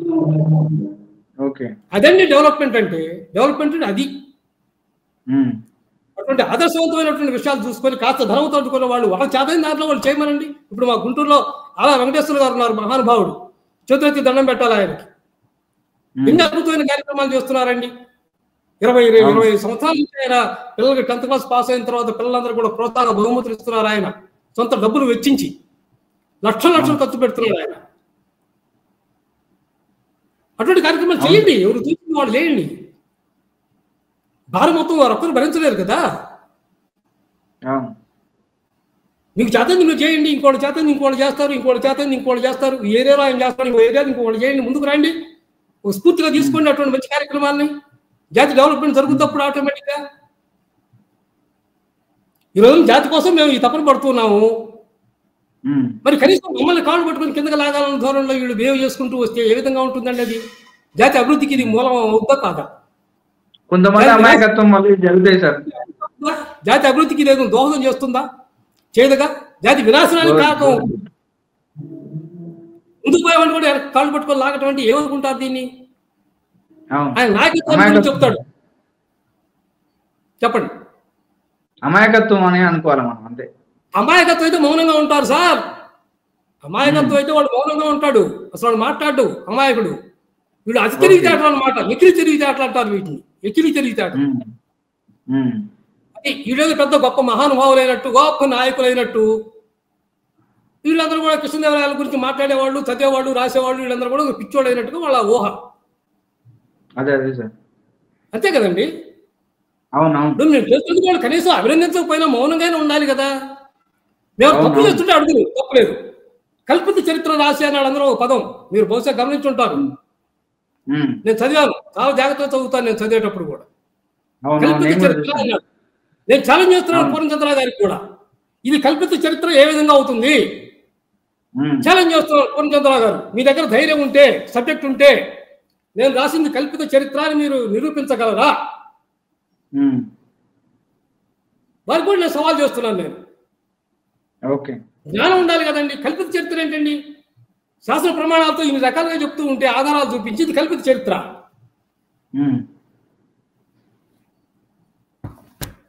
ఏంటంటే అంత ఎకిరితనమా, అంత అజ్ఞానమా? చాలా ఆవేదనగా ఉంటుందండి ఇటువంటి విషయాలు వింటూ ఉంటే. అరే వాడు చేసి కొంతమంది డెవలప్ చేయాలని తపన పడాలి, కానీ మన తెలివితేటలతోటి ప్రతి దరిద్రపు ముక్కలు ఈ శాఖలు పెట్టుకోవడం, ముక్కలు కావటం, వాడు తక్కువ, ఈడు తక్కువ, ఈడు తక్కువ. ఎవడు చెప్పాడు నీకు ఈడు తక్కువ అని? ఇలాంటి వారు అన్ని కులాలు ఉంటారు. వాళ్ళని కొంత మనం లైట్ తీసుకొని ముందుకు మన ప్రయాణంలో మనం ముందుకు వెళ్ళాల్సిన అవసరం ఉంటుంది. అటువంటి వాళ్ళ వాయిస్ ని కనీసం మీలాంటి వారైనా ఇటువంటి ఛానల్స్ ద్వారా అయినా కొన్ని వేదికల మీదనైనా నోరు మూయించకపోతే వాళ్ళు మనకి ఇబ్బందిగా తయారవుతారండి. ఒక్క చిల్లు ఉంటే కుండలో నీళ్ళన్నీ వెళ్ళిపోతాయండి. ఒక్క ద్రోహి ఉన్నాడు అంటే ఆ అంతఃపుర రహస్యాలు మొత్తం శత్రురాజుకు తెలుస్తాయండి, రాజు ఓడిపోతాడండి. ఒక్కడు చాలు. చరిత్ర చదివిన వాళ్ళకి తెలుస్తాయి ఇవన్నీ కూడా, మీకు తెలిసే ఉంటుంది, చాలా మీరు చూశారు. ఒక్కడు చాలండి ద్రోహి. అవి మనం దయచేసి గమనించాలి. ఆ చరిత్ర నుంచి మనం తీసుకోవాల్సిన ఎన్నో ఉన్నాయండి, ఎన్నో తెలివితేటలు ఉన్నాయి. చరిత్ర ఎందుకు చెప్తున్నావు? చరిత్ర పనికిరాని చరిత్ర కాదండి. ప్రతిదీ కూడా రాజు ఎందుకు గెలిచాడో అందులో ఎన్నో వ్యూహాలు ఉంటాయండి. ఒక రాజు ఎందుకు ఓడిపోయాడో అందులో కారణాలు ఉంటాయండి. తెలివైన వాడు ఓటమి నుంచి నేర్చుకుంటాడు గుణపాఠాలు. ఎక్కడ పొరపాటు జరిగింది, ఎవడు మనకి ఏ విధంగా ద్రోహం చేశాడు, మనం ఎవరిని ఏ విధంగా కంట్రోల్ చేయాలి, రక్షణ వ్యవస్థను ఏ విధంగా బలోపేతం చేసుకోవాలి, ఈ విధంగా ఆలోచనలు వస్తాయండి. అటువంటి పోస్ట్ మార్టం చేసుకోవాలి మనం. అప్పుడే మనం రేపటి కోసం చక్కగా తయారవుతాం మనం, అంతే కదా. మరి అసలు అదేమి లేకుండాను ఇంత అజ్ఞానంగా ఈ పిచ్చి మాటలు మాట్లాడుకుంటూ కూర్చోవడం ఏంటి? అయ్యా పొన్నుతురా గారు, మీరే నాయకులుగా ఎదగండి, మీరే ఎమ్మెల్యే కాండి, ఎంపీ కాండి, ముఖ్యమంత్రి కాండి, మాకు ఆనందం. మాకే పదవులు వద్దు నాయన, మేము ఎవరిని ఓటు అడగటం లేదు, మేము ఏ రాజకీయ పార్టీలో లేవు. పొన్నుతురా గారు దయచేసి వినండి, మీరు జాతికి అన్యాయం మాత్రం చేయవాకండి, న్యాయం చేసినా చేయకపోయినా పర్వాలేదు, అన్యాయం చేయకండి నాయన, మీకు నమస్కారం. తప్పకుండా అటువంటి ప్రశ్నలు ఏమైనా వస్తే ఇమీడియట్ గా నేను రెడీగా ఉంటానని, ఎప్పుడైనా సరే నాకు ఎటువంటి ఇబ్బంది లేదు. నేను 24 hours మీకు అందుబాటులో ఉంటాను. ఎప్పుడు మీరు కార్యక్రమం పెట్టాలనుకున్నప్పటికి కూడాను నేను సిద్ధంగా ఉన్నానండి. ఒక్క మాట నేను చెప్తానండి చివరిలో, ఈ ఒక్కటి వినండి దయచేసి. యాదవుల్ని ఇప్పుడు కూడా సూత్రులు అంటూ ఉన్నారు చాలా మంది. కొంతమంది అమాయకంగా మనవాడు సైతం కూడా మేము సూత్రులు అని చెప్పుకుంటూ ఉన్నారు. చూడండి ఒక్కసారి ఇది వినండి, ఎరికపాటి నరసింహారావు గారు చెప్పినటువంటిది. వసుదేవుడుగా పుట్టాడండి శివుడు. వసుదేవుడు భోగనాధిపతి, క్షత్రియుడు. యాదవులు క్షత్రియుడే. కానీ కంసుడు రాజ్యంలో యాదవుడు క్షత్రియుడు కాకపోతే కంసుడు వసుదేవుడికి పెళ్ళనివ్వడం. తన చెల్లెలైన దేవకినిచ్చి పెళ్లి చేశాడు కదా. యాదవులు క్షత్రియుడు, సుక్షత్రియుడు ఇచ్చాడు. అదండి యాదవులు. ఇప్పుడు ఇది చాలా కీలకమండి, చాలా మంది తెలుసుకోవాల్సిన అంశాలు ఇవి. మన వాళ్ళకి తెలియదండి, మన వాళ్ళకి తాము సూత్రులుగా భావించుకుంటున్నారండి. ఇందులో దయచేసి ఈ విషయాలు కూడా మీరు కూడా సందర్భాన్ని బట్టి మీరు చెప్తూ ఉండండి. మీ వీడియోలు కూడా నేను చాలా చూస్తూనే ఉన్నాను. జాతి కోసం మీరు కూడా చక్కని ప్రయత్నం చేస్తూ ఉన్నారని నిజంగాను చాలా సంతోషం. నేను సమాజాన్ని మరొకసారి అప్పీల్ చేస్తున్నది ఏమిటంటే, దయచేసి అందరికీ సవినయంగా నా యొక్క వినయపూర్వకమైనటువంటి అభ్యర్థనండి. పండితులు ఉన్నారు, పెద్దలు ఉంటారు, మహానుభావులు ఎందరో ఉంటారు, ఎంతో మంది చరిత్రకారులు ఉంటారు. ఈ చరిత్ర వక్రీకరణను దయచేసి మీ దృష్టిలో ఉన్నంత వరకు, మీకు చేతనైనంత వరకు దయచేసి ఆపండి. ధర్మాన్ని రక్షించండి, సత్యం వైపు నిలబడండి. ఎవరు సత్యం మాట్లాడుతున్నారు, ఎవరు ధర్మం చెప్తూ ఉన్నారు దయచేసి గ్రహించండి. మీరు చూడండి, పరిశీలించండి. దయచేసి మా వాదనను సత్యం ఉంది అనిపిస్తే, మీ మనసుకు ఏదైనా సత్యం ఉందని తోస్తే, ఇది ధర్మము అనిపిస్తే మా యాదవ్ జాతికి మీరు మద్దతు ఇవ్వండి. ఎవరైతే కృష్ణదేవరాయలు మావాడు అంటూ అసత్య ప్రచారాలు చేసుకుంటూ విగ్రహాలు పెట్టడానికి ప్రయత్నాలు చేస్తూ ఉన్నారో అటువంటి వారిని వీలైనంత వరకు నిలదీసి అడగండి. అయ్యా ఒక శాసన ప్రమాణం చూపించండి అని చెప్తానండి. అయితే ఆయన ఏనుగు చుట్టము, ఆయనకు చుట్టము, ఈ చుట్టాలు గిట్టాలు ఇవన్నీ జాతన్నాయి, అవి తీసేయండి, ఆ హరికథలు పక్కన పెడదాం. ఇప్పుడు 20 తరాల తర్వాత కృష్ణదేవరాయల గురించి ఈ రోజు ఏదో హరికథ చెప్పుకోవడం, ఎక్కడో అవసరమైతే ఒక ఇంటర్ కాస్ట్ మ్యారేజ్ ఎవడో చేసుకోవాలనుకున్న ఉదాహరణకి. ఏమండి మహేష్ గారు, ఒక ఇంటర్ కాస్ట్ మ్యారేజ్ ఎక్కడో జరుగుద్ది, అంత మాత్రం ఆ కులస్థానంతో మారిపోయినట్టేనా? లేకపోతే 20 తరాల క్రితం వాళ్ళు కూడా ఈ కులస్థాయి అయినట్టేనా? కాదు కదా. దయచేసి పెద్దలుగా నా సవినయమైనటువంటి మీ అందరికీ అభ్యర్థనండి, దయచేసి మీరు గమనించండి. మా యాదవ జాతి వాదనలో ధర్మం ఉంది అనిపిస్తే, సత్యం ఉంది అనిపిస్తే యాదవ జాతి వైపు నిలబడండి, యాదవ జాతికి మద్దతు ఇవ్వండి, మా వాదనకు మద్దతు ఇవ్వండి. మీదేం కుట్లాడ కాదు, యుద్ధం కాదు, రణరంగాలు కాదు. మేము ఇంకొకసారి కూడా చెప్తున్నామండి, బలిద కులస్తులు ఎక్కడికి రమ్మన్నా కానీ చర్చకు రావడానికి మేము సిద్ధంగా ఉన్నాము. డయాస్ వాళ్ళే నిర్ణయించుకోవచ్చు, మాకు ఎటువంటి అభ్యంతరం లేదు. భారతదేశంలో ఎక్కడికైనా మేము రావడానికి సిద్ధమే. కోయంబత్తూరు అయినా సరే, మద్రాసు అయినా సరే, బెంగళూరు అయినా సరే, హైదరాబాద్ అయినా సరే, చివరికి వెంకటేశ్వర విజ్ఞాన మందిరం అయినా సరే మేము సిద్ధంగా ఉన్నామండి. ఇది మా ఫైనల్ మాట. ఇది శ్రీకృష్ణదేవరాయలు యాదవుడు అని చెప్పడానికి మేము బలిద కులస్తులకు విసురుతున్నటువంటి ఛాలెంజ్. చాలా పెద్ద సవాల్. ఇందాక మహేష్ గారు అన్నట్లుగానే చాలా పెద్ద సవాల్ అండి. ఈ సవాల్లో మీరు కనుక వెనక్కి తగ్గితే ఇక మళ్ళీ కృష్ణదేవరాయలు మావాడు అంటూ మీరు మాత్రం మళ్ళీ మాట్లాడడానికి వీల్లేదు. ఎటువంటి విగ్రహాలు పెట్టడానికి కూడా మీకు వీల్లేదండి. ఆ నైతిక హక్కు మీకు ఉండదు. సమాజంలో పెద్దలందరినీ మరీ అభ్యర్థిస్తున్నాను. ఈ అంశంలో వాడు చేస్తున్నటువంటి ఈ అక్రమాన్ని, ఈ చరిత్ర దోపిడీని, చరిత్ర వక్రీకరణల్ని దయచేసి మీరు ఆపండి. మీ స్థాయిల్లో మీరు ఆపండి, దయచేసి ఆపండి. Thank you all. Thank you. నమస్కారం సార్, నమస్కారం, ధన్యవాదాలు. చూశారు కదా, వెంకటరత్నం సార్ గారు శ్రీకృష్ణదేవరాయల మీద అనేక పుస్తకాలు సేకరించి దాంట్లో ఉన్నటువంటి వాస్తవాలను శాసనాలబద్ధంగా ఇవాళ శ్రీకృష్ణదేవరాయల పుస్తకాన్ని శ్రీకృష్ణదేవరాయలు యాదవుడే అని మన ముందుకు తీసుకురావడం జరిగింది. సో ఇలాంటి గొప్ప గొప్ప వ్యక్తుల్ని మనం కూడా కాపాడుకోవాల్సినటువంటి అవసరం ఉంది, వాళ్ళకు కూడా సపోర్ట్ గా నిలవాల్సినటువంటి అవసరం ఉంది. కాబట్టి ఇలాంటి మరింత మంది గొప్ప గొప్ప వ్యక్తుల్ని మేము పరిచయం చేయబోతున్నాను. కాబట్టి యాదవ్ విజన్ ఛానల్ ని లైక్ చేయండి, షేర్ చేయండి, సబ్స్క్రైబ్ చేయండి. ధన్యవాదాలు.